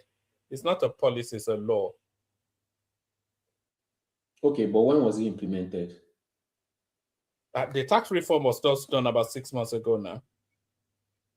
That's just what I'm trying to say. Maybe you're stuck on the word policies. But I mean, in general, they will start making everything turn around. You will start seeing everything working. You will start seeing new policies, new laws, and everything will be working for the people, because that is when it is most potent, during the last few months or the last year to election. Then a lot of people will now be able to be confident and say, oh, Tinubu is working, can't you see? And they will actually have results to back it up with. This is how Tinubu has always run his political game. I said this thing years ago. People on the platform, as usual, they were arguing with me. The same way that I said PDP was finished. If not for Wiki, PDP will be completely finished. When I said it, people were arguing with me. Now, I've tried to tell you how you make your community work. Even with this terrible government style, you are still pushing back on it. Nigerians just like to suffer. And at this point, I like to watch Nigerians suffer because I hate arguing with Nigerians. It's better for you to suffer. Are you banging the table? Are you banging the table?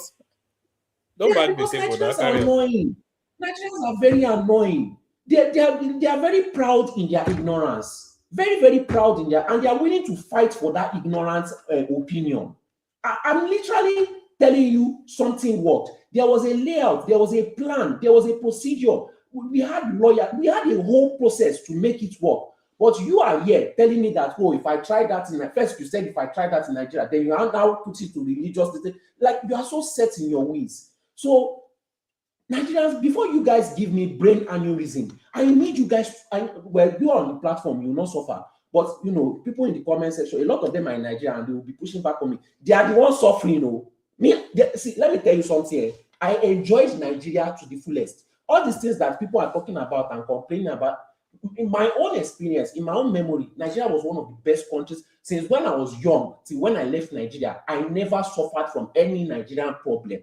Nigerian government was good to me till I left that country. If you want to know the truth, all these complaints that I used to complain about is because of other people suffering. But now I've realized that maybe other Nigerians really deserve to suffer because they are completely stupid. Majority of them are stupid. They don't want to do the right thing. When you tell them how to do the right thing, all they do is complain, and they will never try. They choose not to try. They choose to be ignorant. And if they realize that you are right, what they start to do is they start to talk over you. They start to lie about you. They start to, you know, want to gaslight you, or they start to try to spoil your name or insult you. You motherfuckers deserve to suffer. That is just the truth. Because it is only through suffering that you people do the right thing, which is very annoying.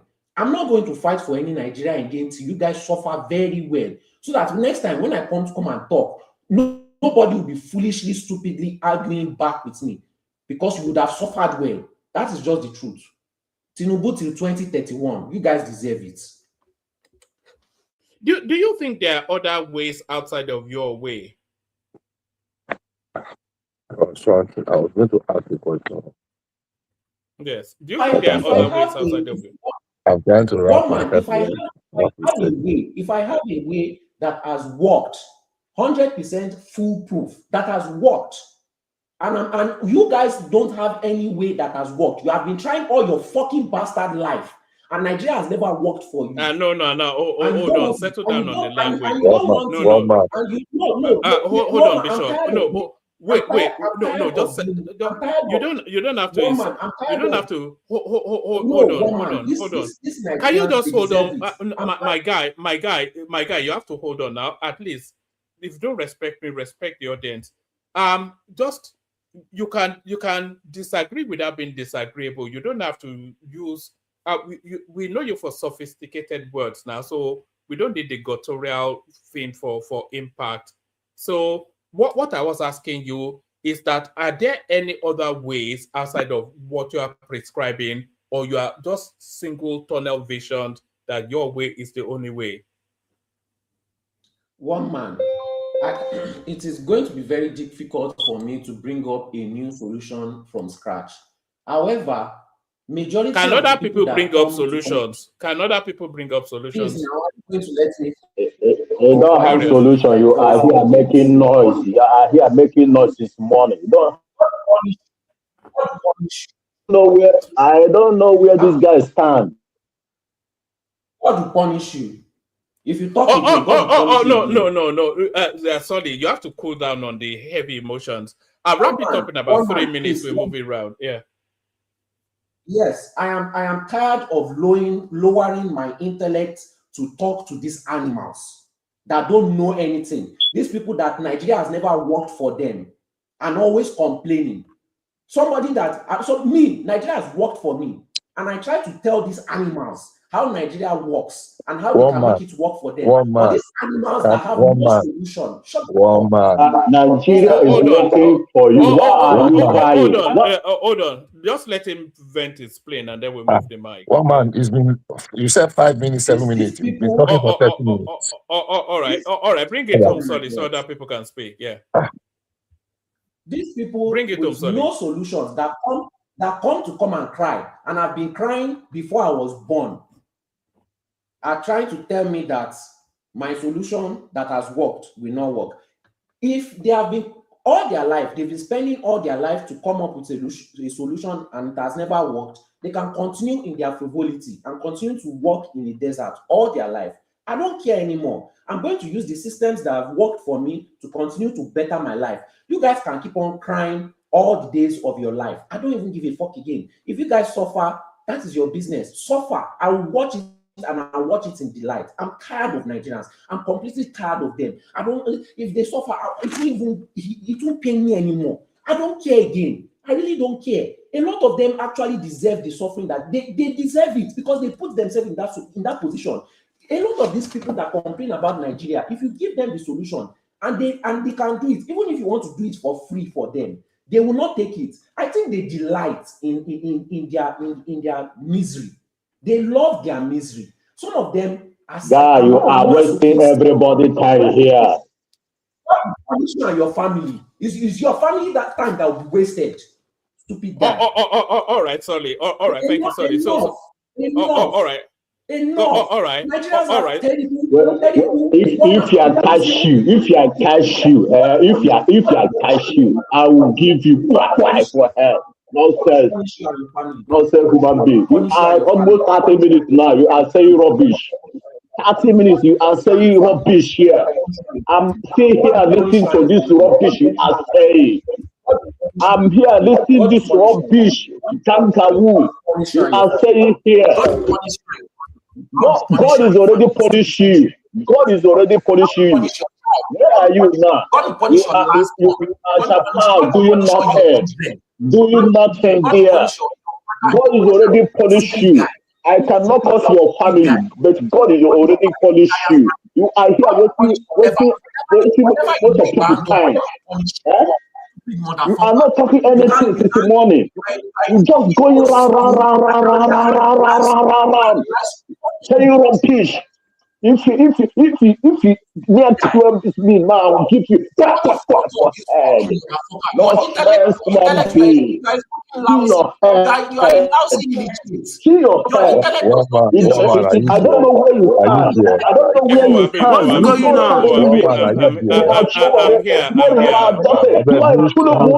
are you doing this? Fuck you. You are finished one day. You are finished one day. Mad people, you are doing boy in abroad in over here. You don't have any investment in this country. All right, gentlemen. All right. Yeah, but both of you, I think I'll meet you. So thank you, both of you. A lot of you, some of you may be too young to remember, but there was an American.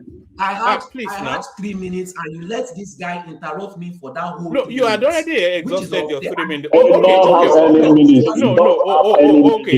Okay. Round off in a minute. Sorry. You are saying rubbish almost 40 minutes here. Can we just? No. Sorry. Round off in a minute. You've already had close to 40 minutes, by the way. Please. Because if this was me, you would have taken me backstage. Please take this motherfucker backstage. No, don't call Please. him names now. Then Because they have to unmute and curse you he's back. going to interrupt me again. He's going to interrupt just land me it. Solid, land it in a minute. This You've had 40 this minutes already. That Don't call him wants names respect, now. but does not want to give respect. Don't call him names. Just round off your thoughts. Okay. He has lost all respect that I can have for him. Oh, you don't even know him, so we don't know if you respect him or not. Just round off your thoughts. I don't need to know him, and I don't want to know him. His intellect cannot measure up to me. All right, brilliant.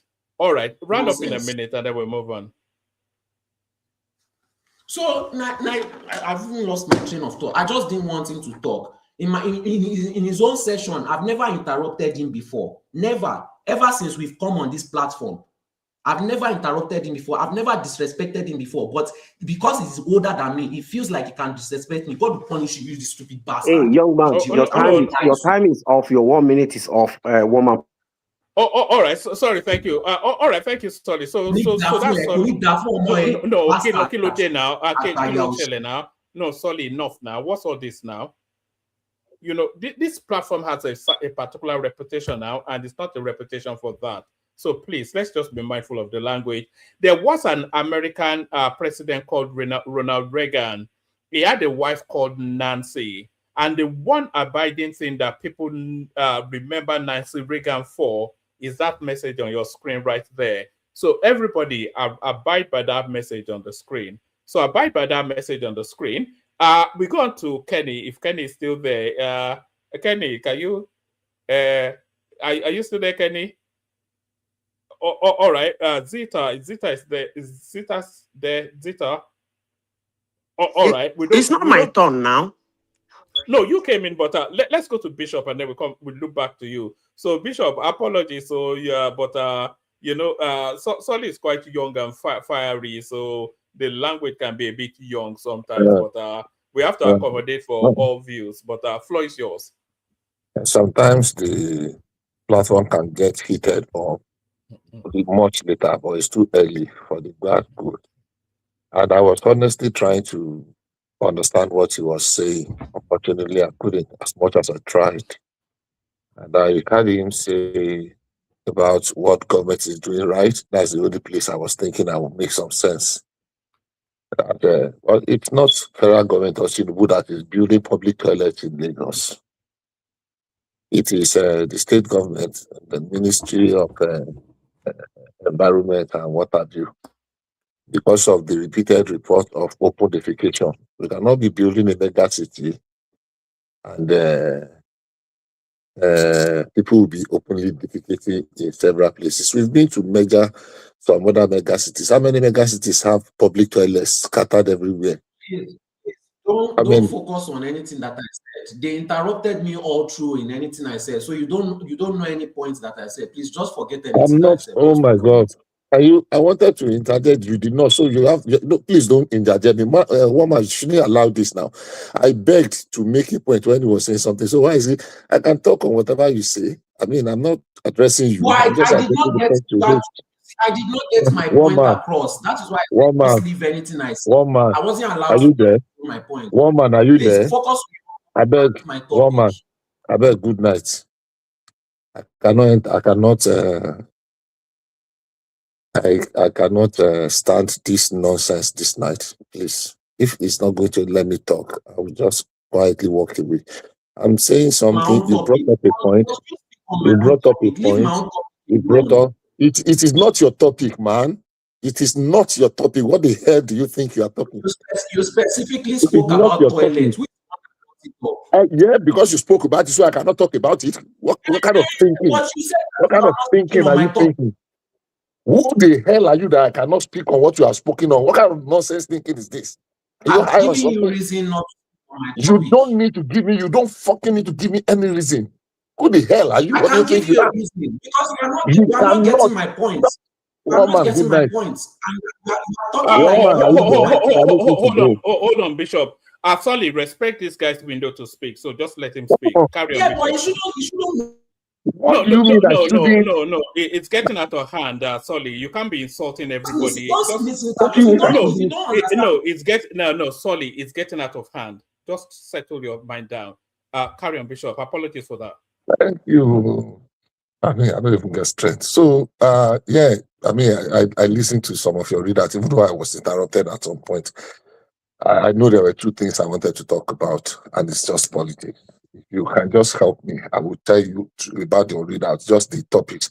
Yes, we were talking about the NDC offering a pathway for Obi and Kwakwanso, and then we were talking about the army lamenting, alarming that they're not getting enough recruitment from the southeast. Yeah, and then we were talking about this Sheyi Law advocating the virtues of Tinubu when he was governor of Lagos State, and then we were talking about Amechi Obi inviting Amechi to step down for him.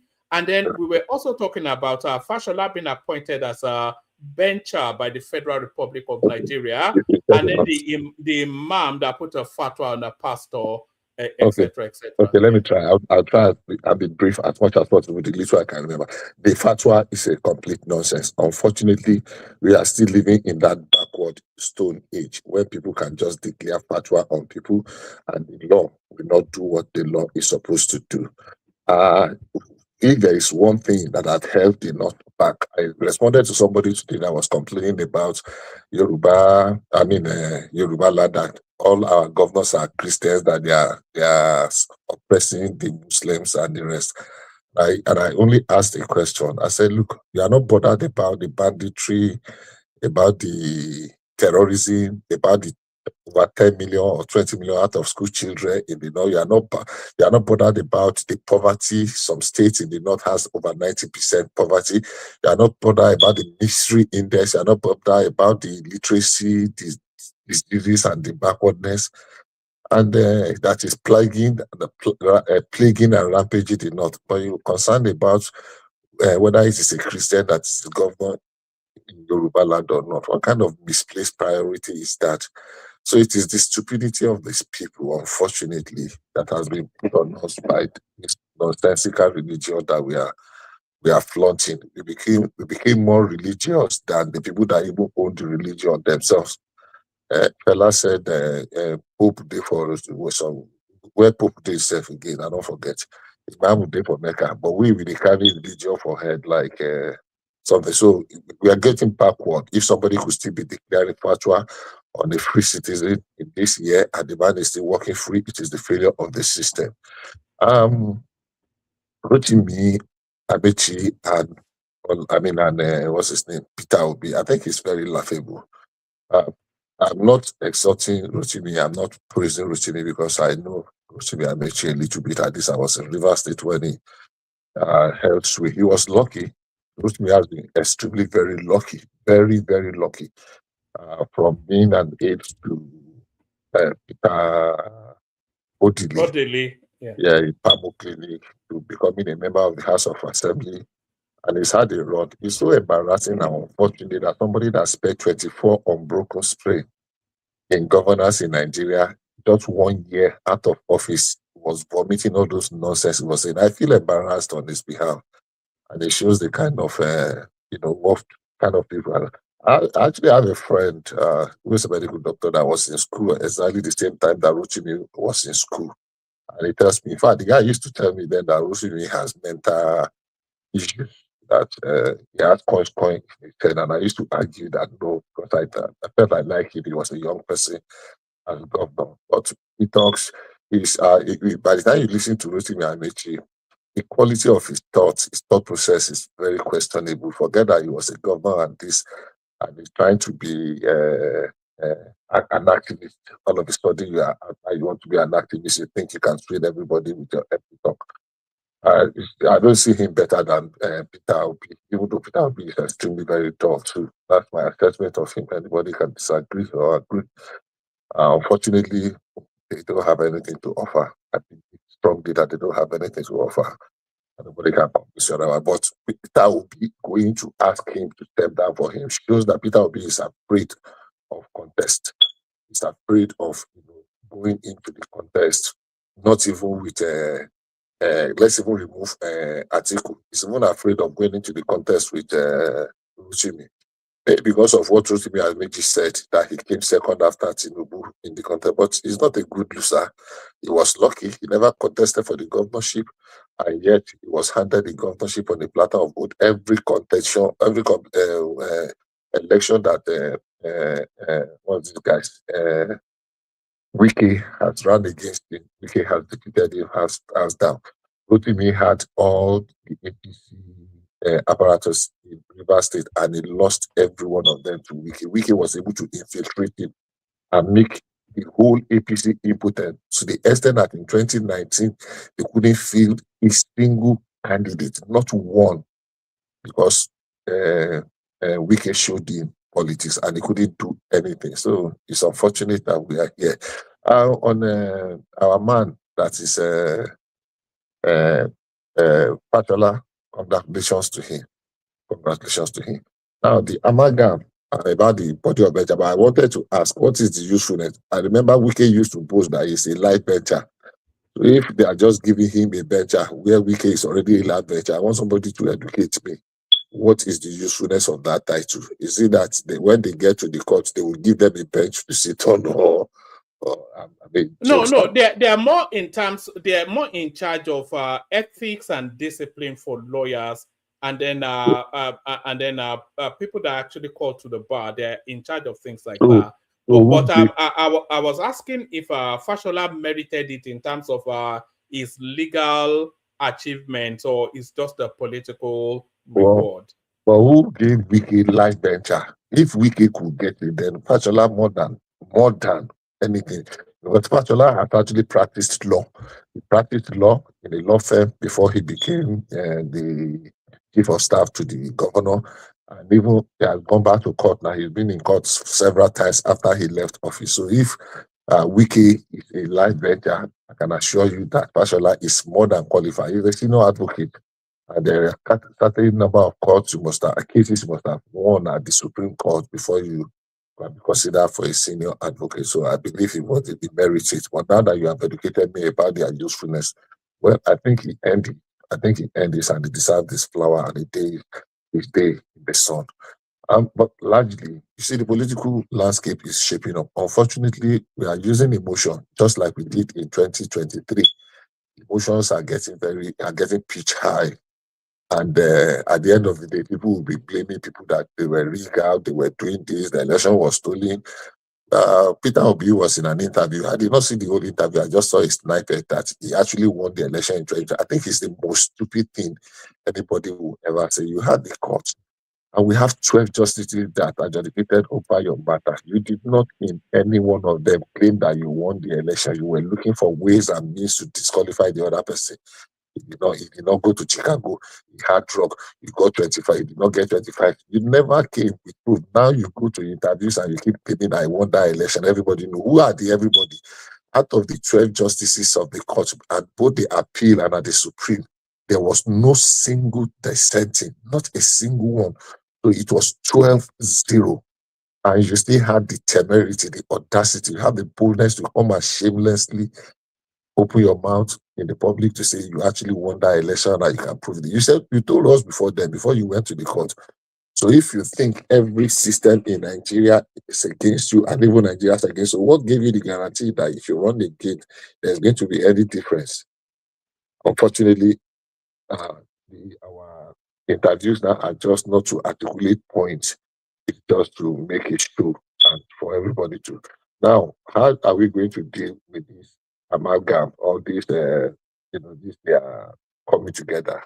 Because they are coming together, but they are very directionless. They are like headless mob that they have been called before. And at the end of the day, there is always a ready excuse, somebody to blame. They won't ask somebody when he was. I said, look, why is it that you are blaming every other person, but not yourself? It trace the origin of your problem. It did not even start. It predates even Tinubu himself. Why is it that it's just easy to just blame Tinubu for everything? What this guy said. I don't like the joke. The Senate president said, and that's opening of the NRS. I don't like the joke really, but he could have put it in a better, decent way. That's it. They blame him for every pregnancy in Nigeria. Because it's just an easy fall. Let's call him, maybe Tinubu is our man Friday now, the one that takes the fall for every unfortunate thing that every other person. NDC, they are just a joker, they are not a serious body. Both the NDC, just like the ADC, they're likely go the same way. I don't know. I've seen NDC, I've not seen serious politicians in that place. Election is shaping up. The electioneering will commence in a few months. And if they think this emotion that they are the tantrums, yes, that's the right word. These tantrums they are throwing about in ADC, it's going to cut it for them. I have bad news for them. Their name is Story. So they are not going to get anything out of it. And it's so very unfortunate. Because I really, really, really do want a credible opposition against Tinubu too. So by and large, let's see how it plays out. The election will come, winners will emerge, people will cry, they will abuse everybody, abuse the judiciary, obedience will truly behave like they are obedience, and the Mamidons are like Wole Soyinka called them. And after the whole thing said and done, we'll settle down to Tinubu's 4 years. So yeah, the government, they are there to do things. The government is not there to make us happy, not at the moment, because we were actually at the precipice and we are fixing. Nigeria is the president is trying to fix. I'm not giving him 100%, but I believe we are on the right trajectory, and I pray he's able to pull it through. I believe I've touched on all the points. My brain is telling me somewhere to one particular one, but let me give the floor to other people to make their contributions before people get tired and sleep off. Thank you very much for the opportunity, one man. All right, brilliant, brilliant, and thank you for being quick and to the point. So that was our Bishop. We go on from Bishop. I thought we have Prince Daddy. He seemed to have dropped. So we go to Kenny. If Kenny's there, so Kenny, are you there? Solly has bullied everybody to silence. What about you, Zita? Is Zita there? My goodness me. What did you make of that energy that we started with, Zita? But the thing is that I don't really do like this attitude of people getting very angry and irritated about people's opinion, one man. You have your own opinion. You said it perfectly well in the way you want to and the way you want to present it. Everybody listened. If you don't want people to interject you, simply tell them you don't want them to interject you and you make your submission and walk away. But this idea of us discussing about humans probably do not know who the heck we are. Just for hanging out, we are discussing them and people are getting so excited and angry about it. It's actually annoying. There are several ways you can push your argument instead of all those bullshit. That's why most times I avoid some certain people interjecting me because it's not going to be an interjection. It's going to be an abuse, or they will call me names or say I'm a liar or start rambling and bumbling on what I said. So, what is the topic for today, Beck? Yeah, we are talking about actually he went to visit him with an entourage.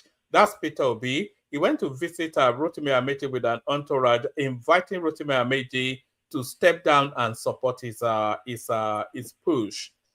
He did that? He did that now. I can show you.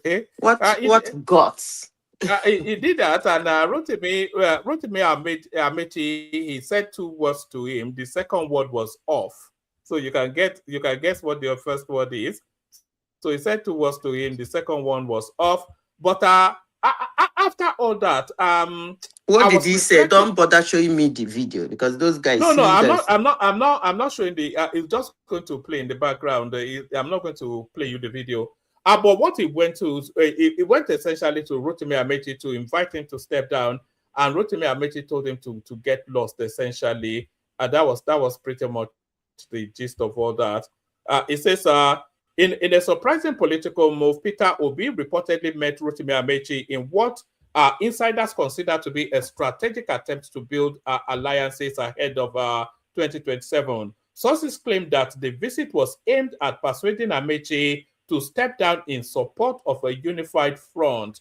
However, the former Rivers State governor firmly rejected the idea, insisting he will not step aside for anyone. Amechi was said to have emphasized that the process must remain transparent, calling for a direct primary where all aspirants test their strength at the poll. The development signals a rising tension and a potential showdown as key political figures begin early positioning for next presidential contest. So that's the meeting right there playing down. That's Rotimi Amechi's that's Peter Obi's entourage, and that's Rotimi Amechi waving them goodbye. But essentially, step down for me is what Obi was suggesting to the Rivers State man. This thing is becoming very interesting. Some people are kind of being emboldened. It's interesting because Amechi might be suffering from diarrhea of the mouth, but in terms of deliverables, like they give you money to do something, you still do something. You cannot compare P2B with Amechi. In terms of deliverable, there are no match in any way. In fact, if I may say, Amechi was the first governor of Rivers State to do something that reached the grassroots. Rivers people might say things in sentimental. Some of them will tell you, what's the other one? What's that tall man that has Bereton? I don't know who is Orderly? Is it Orderly? There's one popular man, Deptas. Tonye Cole? No, Tetas Beef. Some stupid Rivers people will tell you it is Deptas Beef. Deptas Beef. I said, but I've been around. After Deptas Beef, I've been in this state. I didn't see anything. It was looking like a mushroom waterside. It was Amechi. He renovated public schools, built healthcare center, fought for electricity in Rivers State. Bought transformers that, what is his name? Jonathan Saturn said they will not own it. I don't know, but one man, I don't even understand this attitude of somebody not wanting primaries. I don't understand that too. I don't know if you understand. Hello, can you hear me?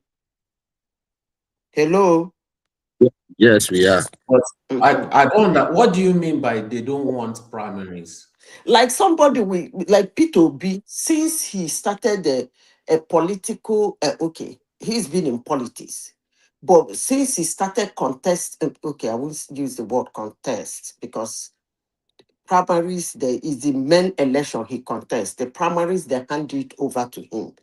Since he started vying for public office, he has never done primaries. You see this thing he did now? That's how he used to walk around Anambra candidates and tell them to step down for him. Twice, he contested for governor. He was unopposed. Then he they wanted to do primary in PDP. He ran away, went to LP. They handed it over to him. And that is the same thing he wants now. He wants ADC to hand it over to him. I don't understand. So where is Atiku in all of this? Hello? Hello? Sorry, I was responding to you, not knowing I was muted.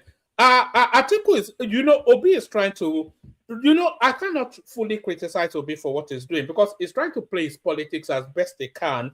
The deck is stacked against him. And in order for him to stand any chances at all, he has to form that alliance. So he's already allied with Kwakwan. So if he allies with Rotimi Amechi as well, it gives him maybe some strength to battle Atiku. So he has to play this politics.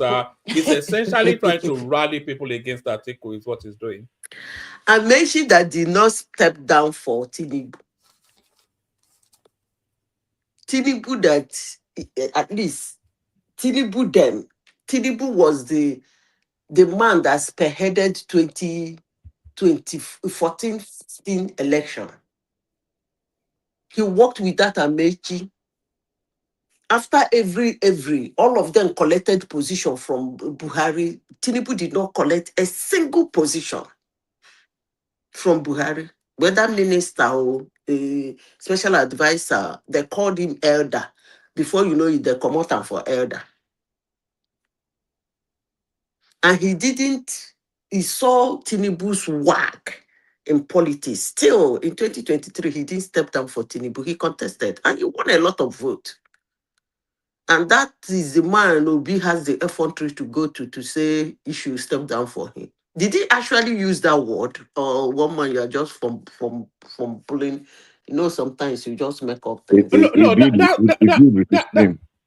Yeah, that's what the reader tells us now. It says that's what the read. You can see the meeting taking place anyway, and then it said sources claim that the visit was aimed at persuading Amechi to step down in support of a unified front. So the unified front will be to coalesce under Obi. So he has Papanso in his pocket already. If he pockets Rotimi Amechi as well, then he can go and take on Atiku. That's his calculation. Pankwanzo has no business in this election. It's a bit of process. Apart from Atiku raising his ugly head as trying to contest, as I said before, this coming election should be between a southern candidate and another southern candidate. So if it is for the South, why should he, if there is anybody Peter Obi should be telling to step down, it should be Atiku, not Amechi. If there is anybody he should be talking to, is any northerner that raised his ugly head that want to contest in that ADC, that's the person they should be telling to step aside, not a southerner. Because according to us, it's the time of the South. So every southerner has an opportunity to come out to contest. So he shouldn't be talking to Amechi. He should be talking to his former boss. That why can't he walk up to Atiku and tell Atiku to step down for him? Come on now. Is he afraid of Atiku? But he's not afraid of Amechi. Sir. Politically, I don't even think Atiku is stronger than Amechi. I think Peter Obi is in awe of Atiku. I think he's intimidated by him somewhat. You shouldn't be. Atiku is not. When I say this thing, people don't like me. I don't really think Atiku is a strong political candidate. I don't think so. Why am I saying that? He was a former vice president. Immediately after being a vice president, he did a lot of things. Look, that guy is a canny crook. He was the first woman in Nigeria to start bribing the Congress to do his bidding. That article, I can never forget it. That very article, he started that bribing of them. That was why when I mean almost, I even had Rikoriko say, Baba Shege Nidan Beggar. And that Nidan begging him made Baba Shege to hate and reach today. So he made all those contacts in the Congress, Senate, and House of Reps. He made all those contacts when he was as a vice president, bribed all of them, tried to kick what's his name? Obasanjo out. Just like Peter Obi, he couldn't carry it because it wasn't his. Everybody was surprised that he contested for presidency. Nobody even knew he contested in the first place, let alone winning. He did it twice, 3 times. And since then, he's been running around from one party to the other, contesting primaries. And sometimes people don't even know that he contested for primaries until 2019. It was in 2019, and that 2019 was a big party, and that was actually a force behind him. It wasn't him. Very strong force behind him in 2019. Mad people like this thing. What's his name? Wike, them who is ready to enter even is the devil's kingdom to ask for help. So I don't know why people see him as strong, but to me, looking at everything, all the situations around him, if I make reference to him to it, I don't see him as a strong candidate. Honestly, sincerely speaking. If they put him under Amechi self, I would even pick Amechi over him. I don't see myself as a strong candidate. So I don't know why anybody will say Amechi should not contest and say Atiku should contest. On what grounds now? That's not right. On what grounds? Madam Zita, do you think any of these people in ADC have any respect for each other? Let me tell you something. Let me say this. Who said this is solid, right? Anybody, let me repeat this. Anybody who has participated in Shogbe, when I mean Shogbe, you know what they call Shogbe? Student union demonstrations, activism in Nigeria, one way or the other, from 1990, okay, let me not say 1999. Let me say from when did Buhari when was that queue? Buhari's own queue. 1983, December 31. For change. Saturday. Saturday, December 31, 1983. The one they remove Yaradua. The one they removed Shagari. Shagari. You see, anybody, any Nigeria that have involved himself politically, when I mean politically, including their activists, from that time to date, and he's still talking, that person, I'm not even talking about contesting. Let me forget about contesting. Let me say the person is still at the background talking.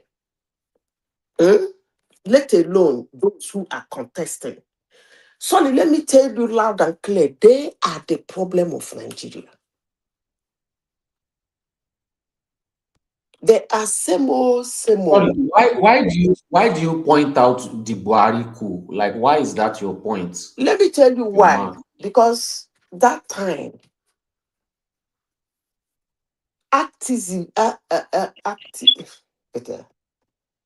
it was heavily funded to the blindness. Let me finish. To the blindness of Nigerians. You know, when it comes to social media, there is one thing the tech did. The tech is taking us a little bit closer from people hiding and from people lying. It is making it difficult for people to hide and people to lie. That is what tech is doing. But in those days, we do not have things like that. A lot of shady things go underground, and you see people in the street jumping. You think the people are okay. They are angry because they were told something. But the people who are coordinating them, that told them to come out, have made millions out of that incident. And some people will die. That's why I said from that time. It's been going on and on and on. So you see all those people, both the ones sitting at the background, both the ones who want to contest, both the ones who are accusing the people who were there when he was there, is same old, same old. I'm not saying anybody that become president will not do one or two things. It's actually reckless and stupid and dumb for anybody to say that a sitting president didn't do anything. It might not do much, but 1 or 2, 3 things he will do. It might not favor you. You might not even know who it favored, but that doesn't mean he didn't do anything. So anyone that comes will do something, but it might not be what we are expecting, how much we are expecting from them. So whether it's Atiku, whether it's P2B, whether it's Kwankwanzo, Amechi, Tinubu, they will do something. According to Goodluck Jonathan, he will tell you, I will do something. They will do something. That man's English is terribly bad. They will do something. So I am not actually, I will say that any Nigerian going into the pool in January is going on emotion. Not because if he should be a fool if he's going to the pool to vote, that the person who is going to take over, I'm voting this person to take over Tinubu because he will do better. That the joke is on you. It's still the same. Hello? We're all here, we're listening. It's the same old people. We can hear you. So going there to vote, you are voting is either because you don't like Tinubu or because you have seen 1 or 2 things, as I said, he has done.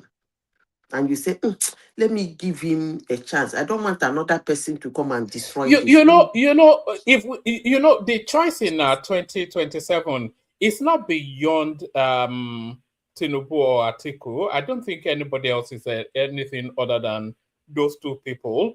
And if we end up with Atiku, it will be a real retrograde step, a real very backward step. It will be.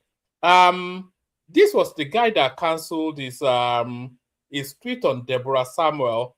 So we'll be back to those sort of Buhari sort of thing, the hegemonic Fulani overlord, just content with taking the oil money and that's just it. It's just it will be the ruination of that country will be an article president. It will destroy it. He already told us so that it's there to enrich his friends. It's never shied away from that. He will sell NNPC quickly.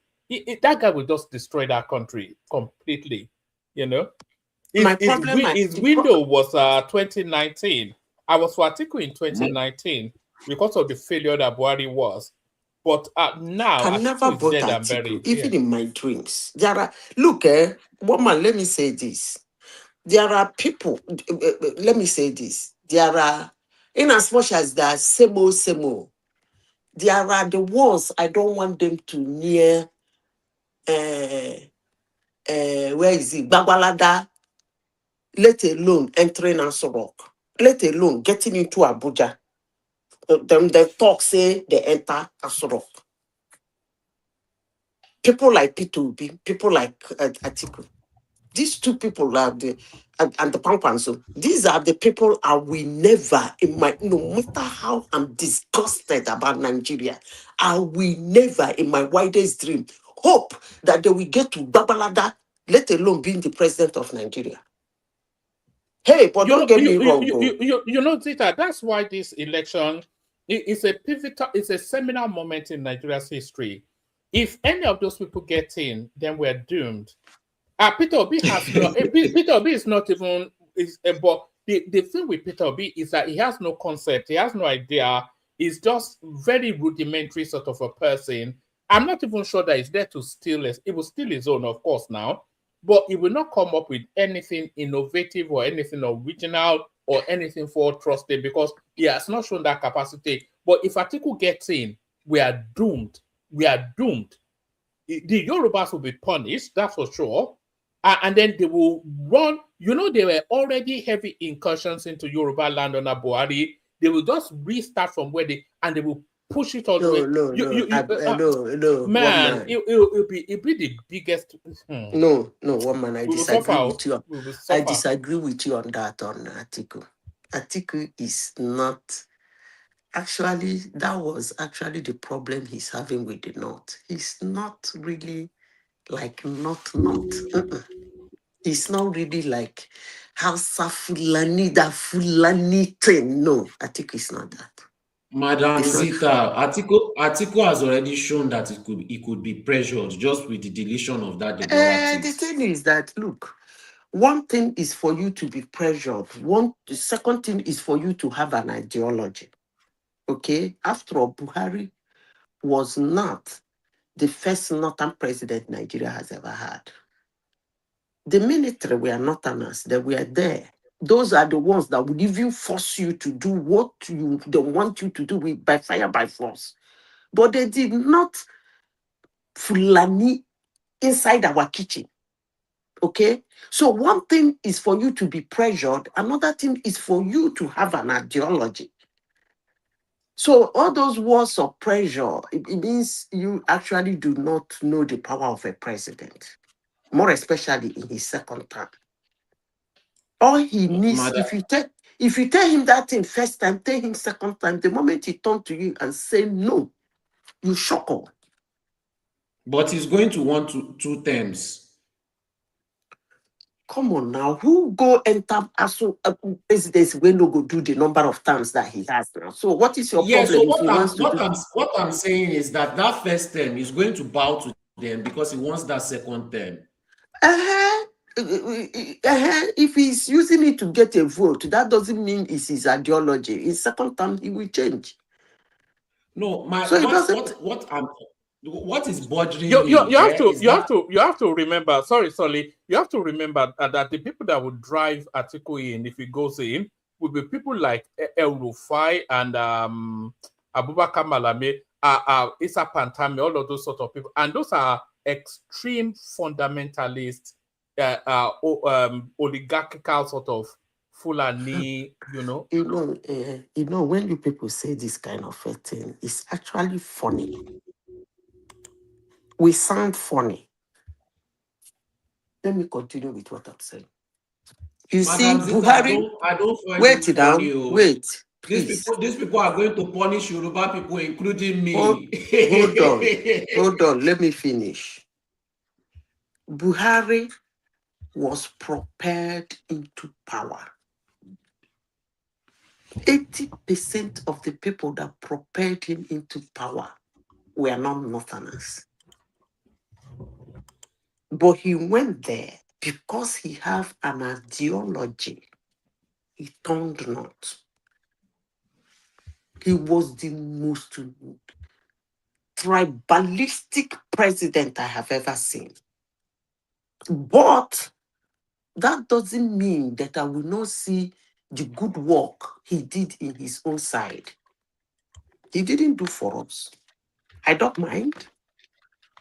The only thing I want to tell Southern president, when you reach your turn, what you do for the South, when you finish doing for them in 8 years, you come out, and not come make him do for the North. That way the country will develop. I don't mind that.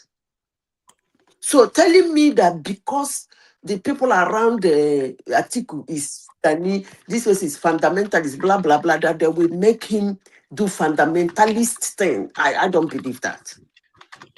I don't believe that. When he gets that ticket, he gets into Aso Rock, he's a different person. He can even tell that man, don't allow him to come in.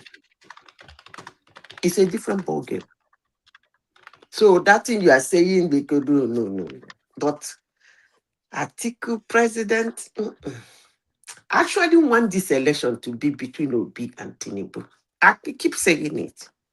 If Atiku will swallow, try a little to be a nationalist and say, I'm not contesting. I'm not saying stepping down. No, I don't believe in stepping down. All of them should go there and slug it out. I don't want anybody to step down a group, anybody. Go slot it out. What I'm saying is Atiku say, I am not contesting. I've retired from politics. Then the election will be fun. Because all the headless mobs will run out. That is when they go show them Shegedam Broba. They never see Shegedam Broba. You see, what happened in 2023 can never happen again. Nigerians are wrong with that thing that happened in that. Nigerians wrong with what happened in that election, but they see that that thing was corrected after 2 weeks. 2 weeks after that thing happened, they corrected it. But still, Nigerians refuse to see it. Let me say this. Even as they don't want to see it, that man has been campaigning since that day, and he has never won anything. And Nigerians still refuse to see it. Let them come. I want him to contest with P2P, with Tinubu. But he should stop going about telling people to step down for him. He should do the primaries. Yeah, but if a primary seat doesn't get that ticket, we already know the hierarchy in the ADC. It's Atiku, Rotimi Amechi, then Peter Obi, then Kwakwanso. That's your assumption. That's what antecedent tells us now. No, we now know let me say this. We know their political strengths. We know their strengths now. Let me say this. Do you know that a good 70% of the registered members of the ADC, they are northerners? We ran through the figures the other day now. If they are doing direct primaries, who is going to vote for Peter Obi? That is, you see, this is where I tell you that the man has problem. He left the substance and he's pursuing shadow. And I will always come here and tell you people that Tinubu is using juju on them. Because all those people running Obi Kererenke, he would have made sure. But he can't do anything anyway. P2B is do nothing, P2B. I don't even know why people say all those things. Do you know that they made a video, like all these their normal skits, and they started asking all their supporters, the ones in the South, if they have a voter's card, if they've registered this thing. Most of them said no. So all they do is come online to defend Obi, but voter's card they don't have. They've not registered at the party. They've literally done nothing. They've spent majority of their time coming online to argue for Peter Obi. That is what most of them are doing. Rotimi Amechi said as much in that clip we played now. They were asking him that Obi is bringing 6 million voters, Atiku 6 million voters. What are you bringing? And he's telling them that, look, where are those 6 million voters in our registration? We barely have 3 million people registered at the party. So, which is it's just, anyway.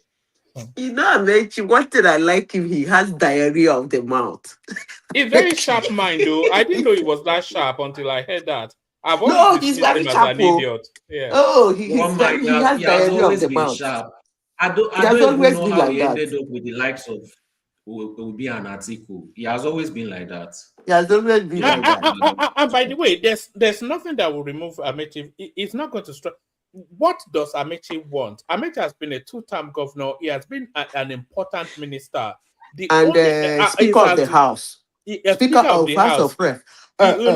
It's as rich as Mansa Musa. So the only thing left for Rotimi Amechi is to be the president. So there's nothing they can use to persuade him. They can't persuade him with money. They can't say, if I become president, I will make you a minister. So there's nothing. The only thing he has not been an ambassador. He might want to be ambassador of the United States. They can't offer him anything that steps him down from that ticket. Certainly not Peter Obi. He can't. There's nothing now. What can they offer him? Is it money? He's the one that is funding the party. I have a question. If he has all this money and everything, then why is he going to a party with the likes of Atiku and Obi? Because that's the strongest opposition now. That's where they have. You can see. Let me tell you. Normally, what parties do is all over the world. When a party is holding a presidential ticket, and they are the president, they're holding a presidential position. They don't want to rattle their party. Because trying to do primaries and begin people contesting against that sitting president, you are rattling your party. If you rattle your party, you are going to weaken that president. And when you weaken him, you people might lose the seat.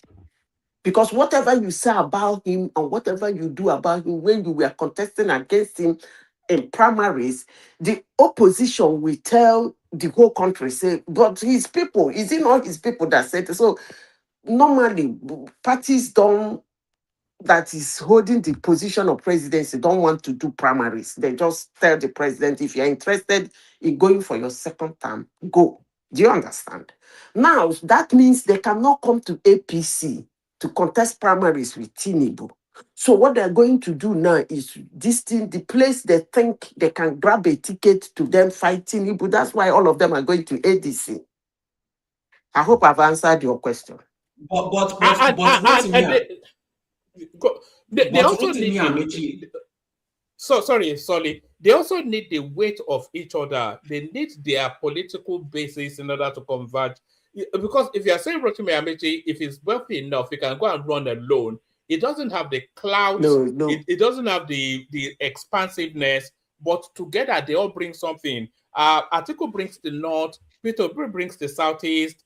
Abubakar Malami, Rotimi Amechi, they bring the money, and all of this then forms a potency. But if it stands alone, not money alone cannot do it. But let me say this. If I say it, you people will not like me. But I will still say it.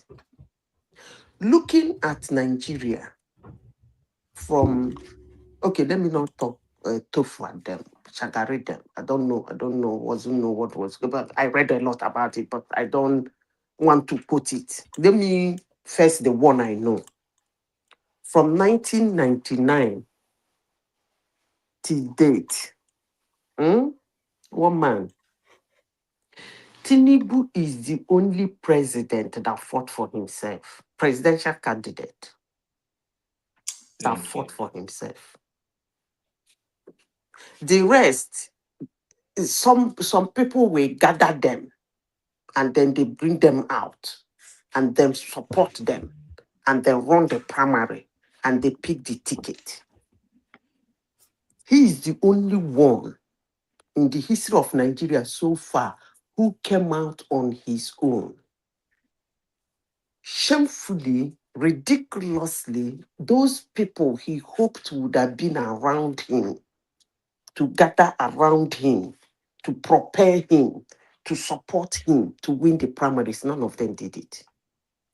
And after the primaries, some of them didn't stay. They want him to run the presidency alone. He started going from one house to the other. Rotimi Amechi. I even heard that he went to Rotimi Amechi. Rotimi Amechi said, sorry, I won't vote for you.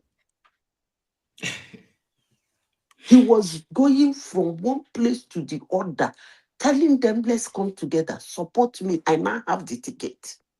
That is the only person in Nigeria. And that same man is in the seat now. Some people think they can come out and for in hand. I wish them luck. You know, when I talk, they say I'm supporting him.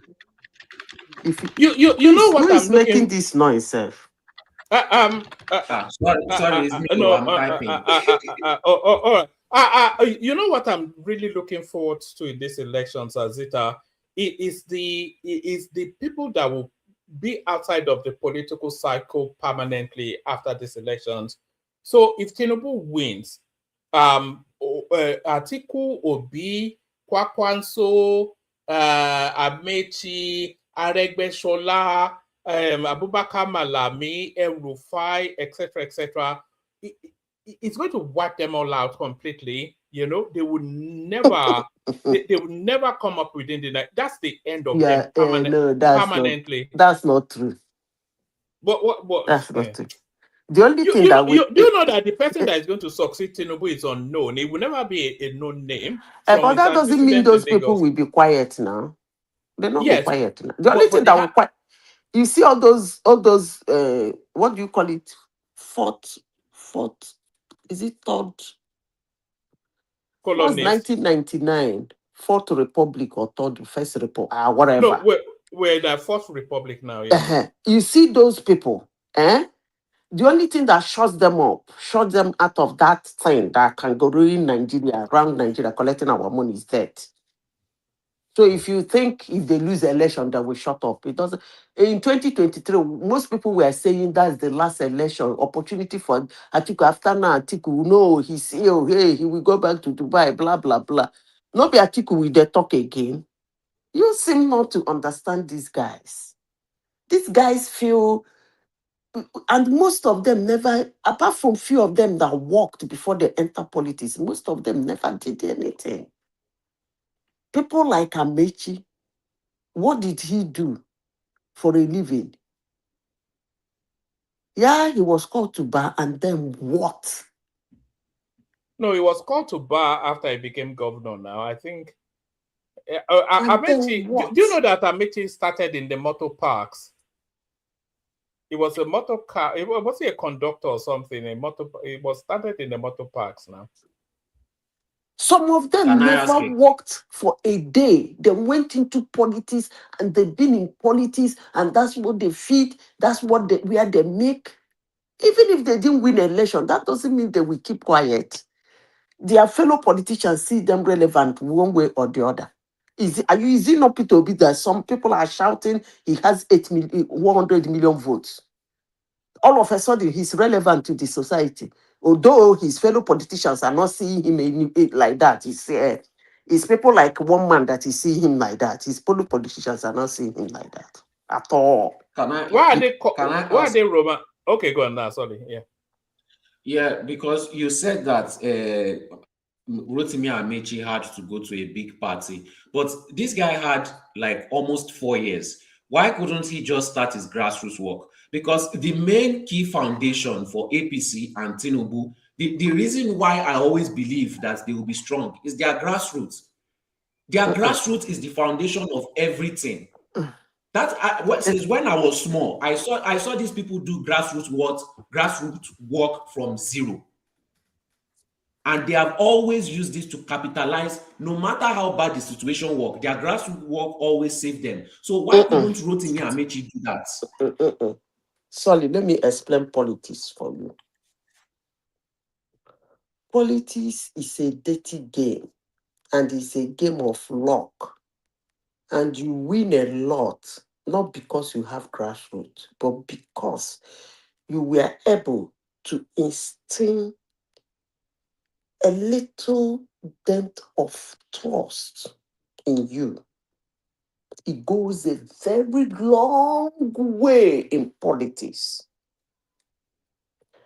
Actually, looking at the stories I had about Tinubu is what put him in Asorok. Not actually the grassroots. At a point, some politicians who doesn't like his guts have to admit that, well, but this man helped me. Oh, he has not hurt me. I didn't know him before.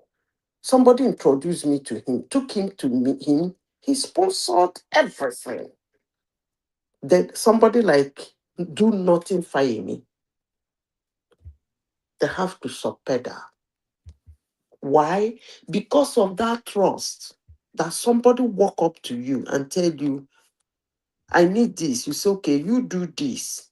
You do this. I will do this. You went and did that thing. He did his own part. That's putting, I'm not saying you must do it 100% of the time. No.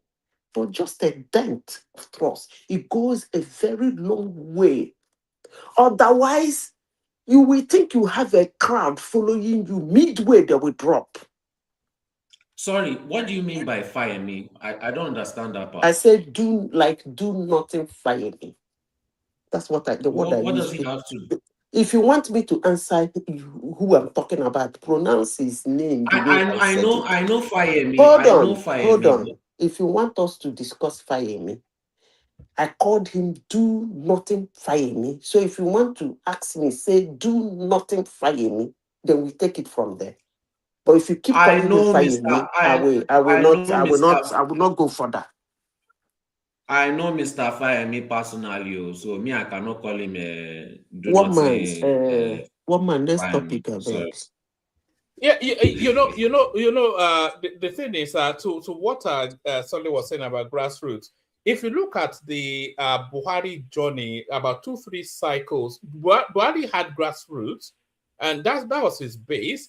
But he grassrooted 3 times, Olule 3 times. It wasn't until he formed the political alliance that was when he then achieved his success.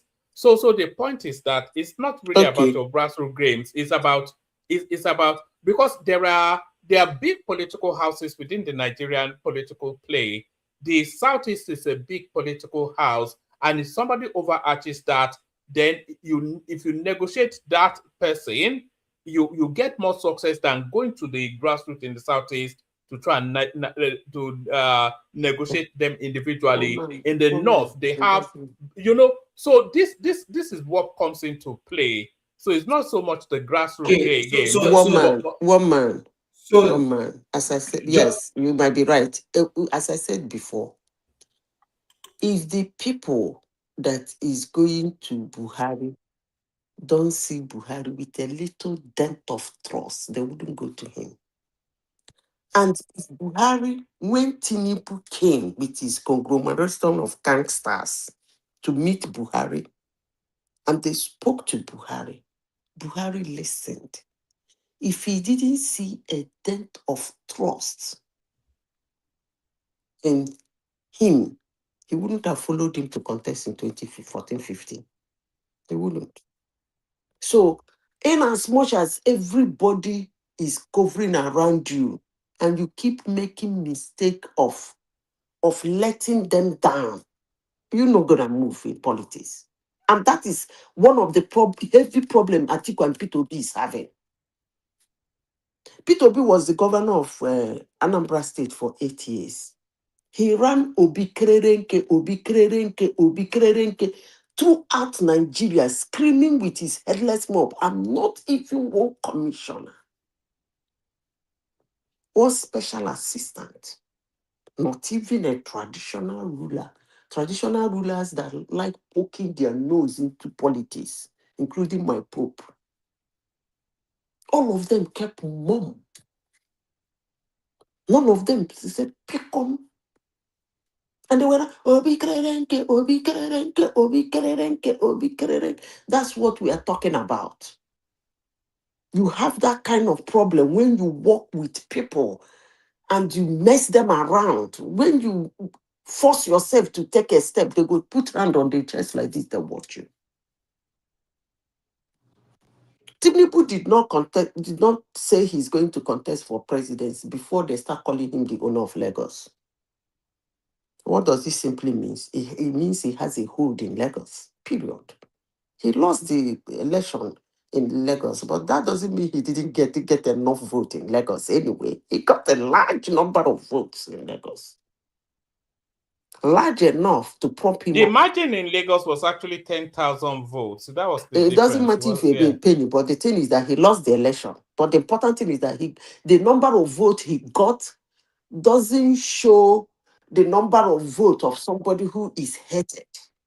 Are you getting the point? But some headless mob don't understand it that way.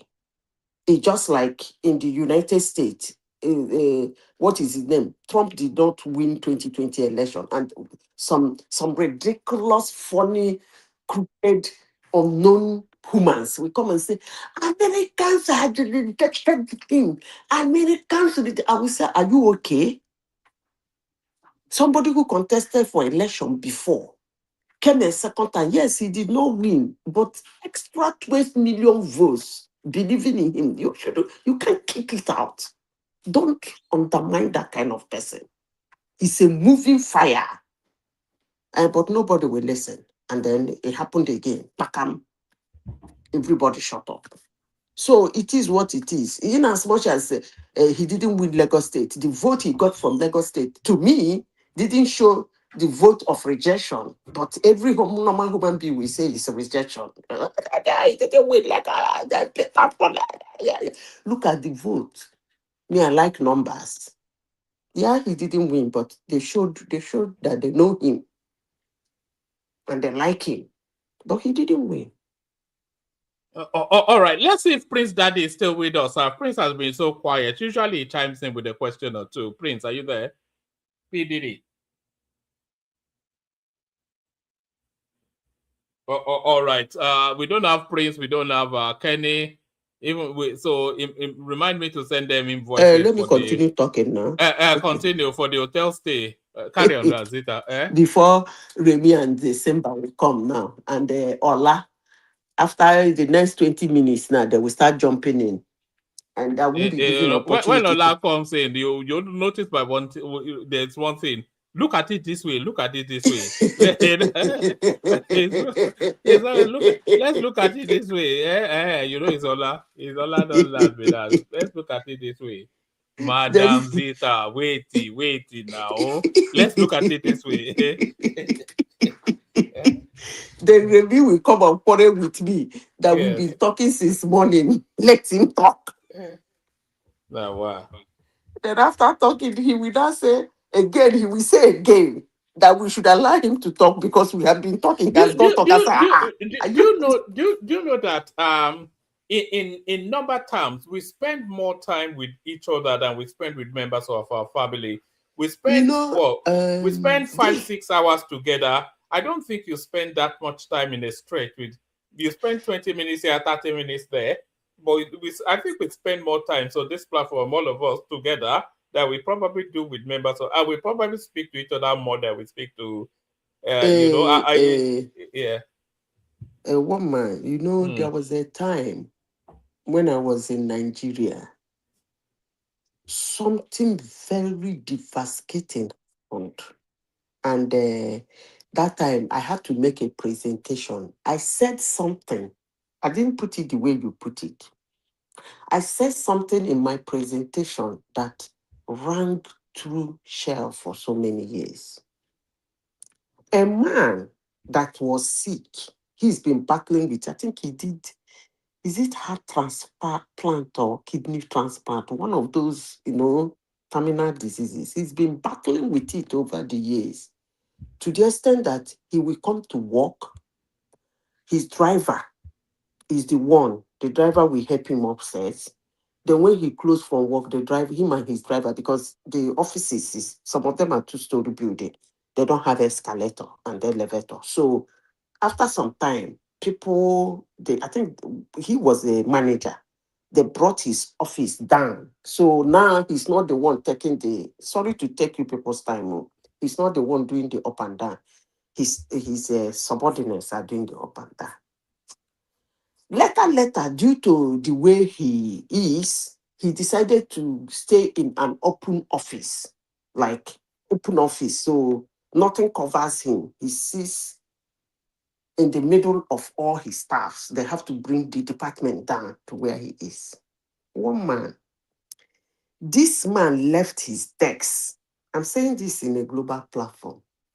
His laptop was there. His phone was on his desk. Something they gave to him, I think something he needed to sign was on the desk. He got up, went to the toilet and lied there. People should listen carefully.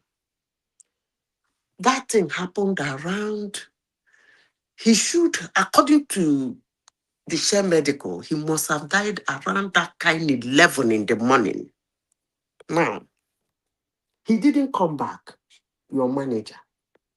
Everybody go past there. Hey, this man is hey, some people will say his phone was there, his laptop, his beautiful laptop the company gave to him was there. Until work closed, we closed by 4 p.m. The driver came. Call for where? The phone rang. No way. The driver became worried. The driver went to the police in the reception and told them, hey, they say, you don't come, you know, greet. They say, that he has been calling his organ. Work closed. At the end of the day, people saw that laptop, saw that phone, saw that folder on top of the man's desk, and then went home. Actually locked the office and went to. Meanwhile, the man died in the toilet there. So the driver came. That was how many hours? After 5 hours, he died. The driver came. The driver said, is he not in the office? The police said, everybody in the office is gone. The police said, maybe he went to the clinic. The driver, the driver said, immediately they said he went to the clinic. Maybe he's in the clinic. His heart skipped. He said, maybe they have admitted him. So he ran to the clinic. Of course, they know the man. All such share staff that has such issues. The hospital there knows them. He ran to the clinic because they have their major clinic is inside the IA, they are the office area. They said, no, that the man has not come there. Hello, can you people hear me? We all can. Carry on. They said the man, to We can hear you. To cut the long story short, the driver ran back to the main office and reported to the police. He said he has gone to the clinic. They said they've not seen. The police officer jumped up. That true, that they've not seen the man, or that he resumed by 12 o'clock today, that he has not seen the man. But he now went to the door.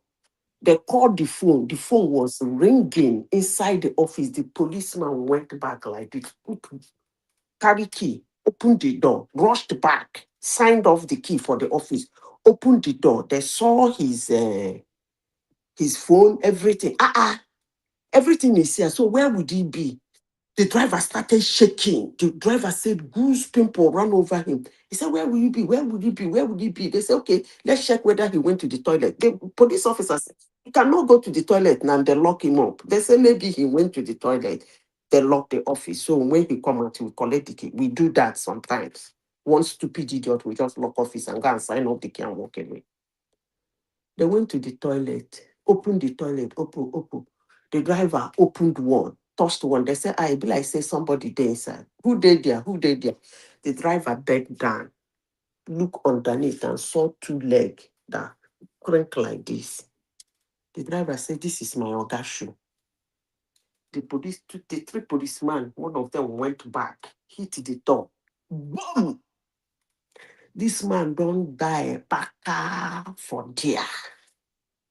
They started making phone calls, hospital, everybody. So if the driver did not come, that man would have been there for maybe the wife will come in the evening or maybe the following morning. And if he's a terrible wife, the wife will think the husband has gone somewhere. Now, when I was doing the presentation, I made a comment like this thing one man said. I asked a simple question. How many of us give their loved ones 8 hours in a day? Everybody look around. Like sitting beside your loved one for 8 hours, chatting and laughing and walking and doing something together. Everybody was there.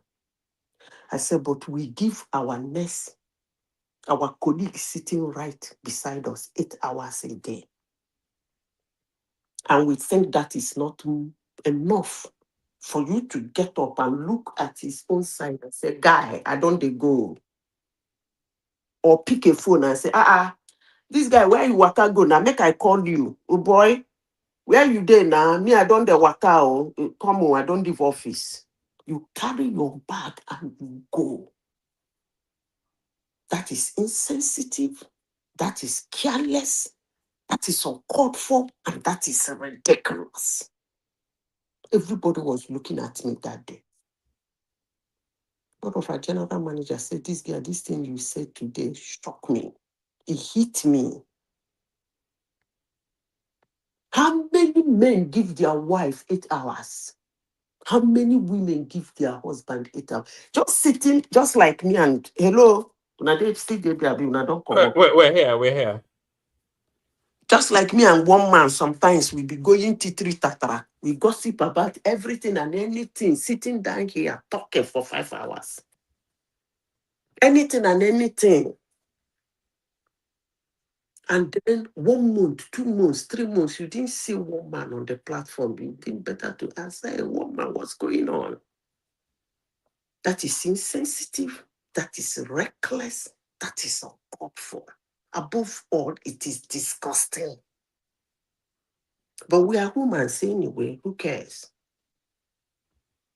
All right, brilliant. So that's a sobering note anyway. But you know, people actually avoid speaking with their families and partners because you know, you already exist in body language. So sometimes you don't vocalize. But Isaac joins us. Isaac, are you there? We may well just wrap it up in about 5-10 minutes. All the co-hosts are nowhere to be found. Isaac, did you want to say something before we start to bag and target? Isaac. Yeah, Wama, I'm here. Salam alaikum. Malaikum salam. Please just guide me a bit the topic, please. Oh, Peter Obi has been trying to persuade Rotimi Amechi to step down for him. So we're talking about that. And then a political party called NDC, they've been courting Obi and Kwakwanso to come and join them because the window continues to close in ADC for them. So we're talking about that. And then Very Dark Man apologizes to Showore. We were talking about that as well, although that doesn't interest Zita a lot. And then the army recruitment, their recruitment drive, but they are complaining that they have no applications coming from the southeast. So we're talking about that as well. So just give us a few minutes and then we'll wrap it up. If anybody wants to come in for the back end sessions, you can come in. But Isaac, floor is yours. Okay, thank you, Wama. A lot to be said. But anyway, those people now, anybody who want to kill himself because of Nigeria, they do yourself, just they joke. The truth is that that country is unique. You know, when you live in that society and you are still emotional, you still talk like a very serious person. I don't know what to say to you. You know, some of us will just come, we talk, you know, just the way maybe there are things you will say in other countries that will make meaning. And you begin to say such things when you are discussing about Nigeria. My advice to Nigerians, when you are discussing about Nigeria, I think you should, like all those things we say here, like we mentioned our friend's name, Two Niger, all this, the one that Very Dark Man was referring to just now, my very good friend, who say, let's look at it this way and all that. When you do all that, and I think I like the way Wama is playing it.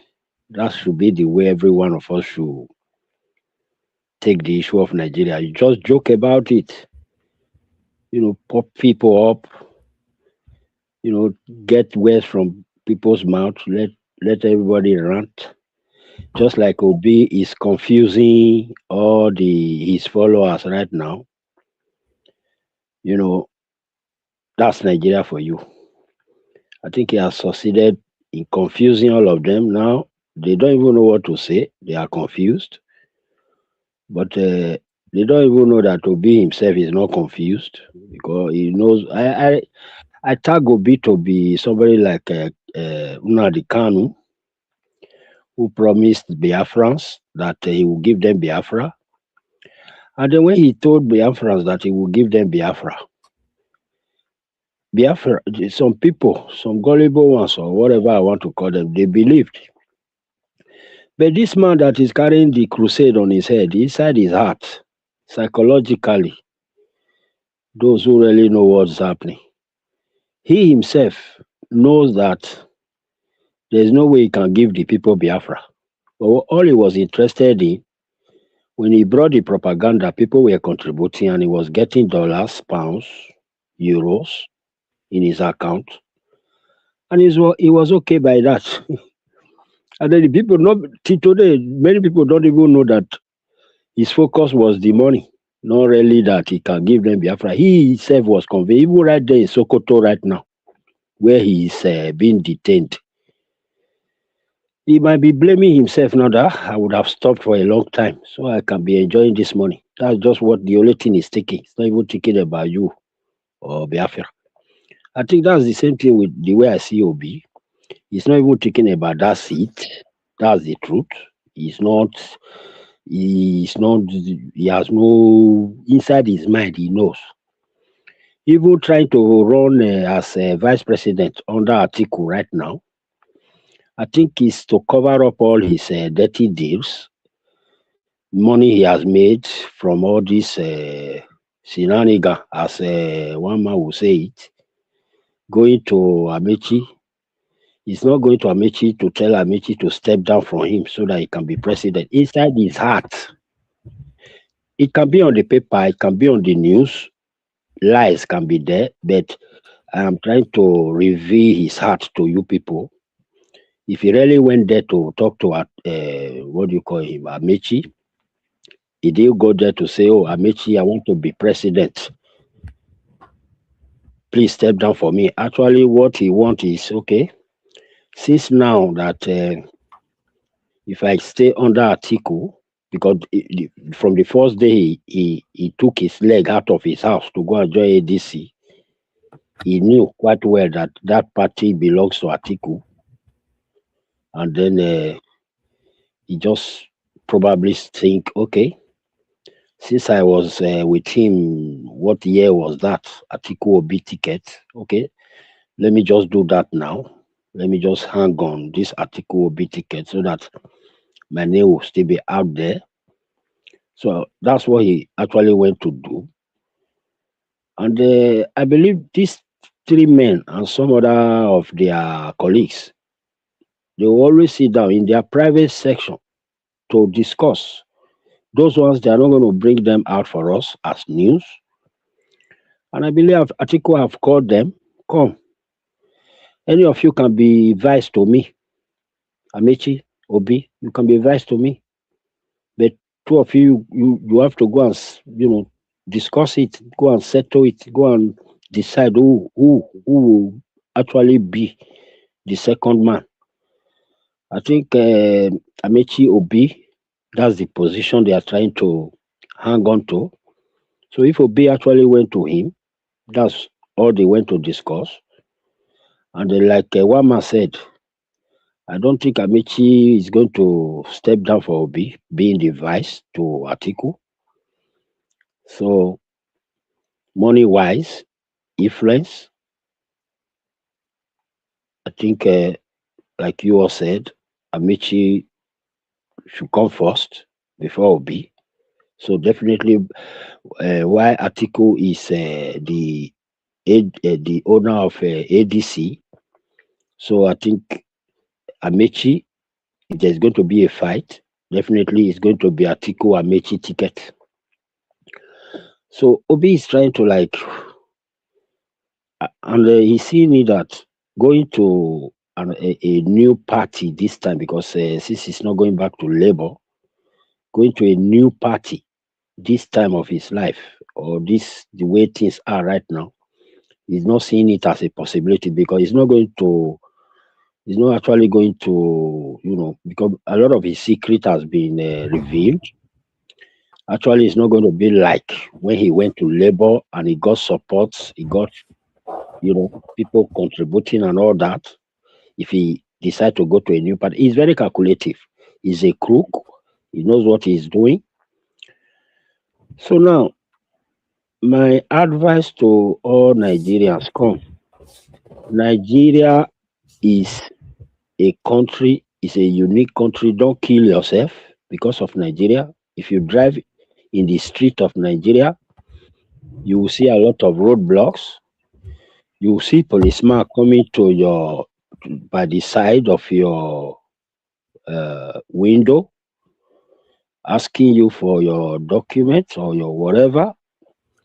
If you give them the papers, they don't even read what is on the paper. They don't look at it. They hold your papers and they start looking at your face. What are they indirectly telling you? Bros, I just ask you to bring the paper. It's not really that. You know what to do. That's what he's telling you. And then it's happening there. You just have to fold something and then hide it in his hand. They don't even count it. They don't even say how much is it because they know it's illegal. Now, why did I bring that point? Nigeria is a free market. If you have head in that country, you will succeed. If you can think, if you are not that person who will just sit down in your house, idle, doing nothing. You are that person, you wake up in the morning, you go on the street. Nigeria is a open market for you. It's lawless. Nobody hold you by what you do. You can carry a very big bag on your back, load it with millions of naira, cash, go on the street, go to marketplaces, go to where they are throwing parties, just get a machine from your bank or wherever you get it, maybe they call it POS, and start doing your business. Nobody is coming to ask you, why are you carrying big money on your back? Why are you holding this POS? Why are you doing this business? You do it, hustle your day, and you go home. Such you cannot do in some other countries. You don't even have the opportunity to do that. So in Nigeria, if you are saying you are hungry there and you are in Nigeria, it's because you are lazy, not because the government held you ransom not to do. It's very free. Nigeria is a free ground. You can just go out there, go to the street, do whatever you like. I've seen a movable road, like a road that cars are supposed to drive on. People carry their goods and block that road and start selling their market there. And cars, you just go look for somewhere you can, maneuver your way. Nobody comes to them to say, who are you blocking the road? You do your market, you make your gain, you go home. So that is Nigeria. So whenever you are discussing about Nigeria, please don't kill yourself. Don't even cry. Don't stress yourself. Thank you, Wama. Oh, all right, brilliant. So that's excellently put. Don't cry for me, Argentina is what Patrick has to say. Mr. Isaac, they will soon start. Sorry. Is Remy here? Hey, Remy just came in, but I'm going to shut it down now. So Remy, I'm not sure. I can just give us about 3 minutes because the go ahead and shut it down. I can. All right, brilliant. So if anybody wants to, we still carry on the conversation at the back. So if anybody wants to come in, the link is in the comment section.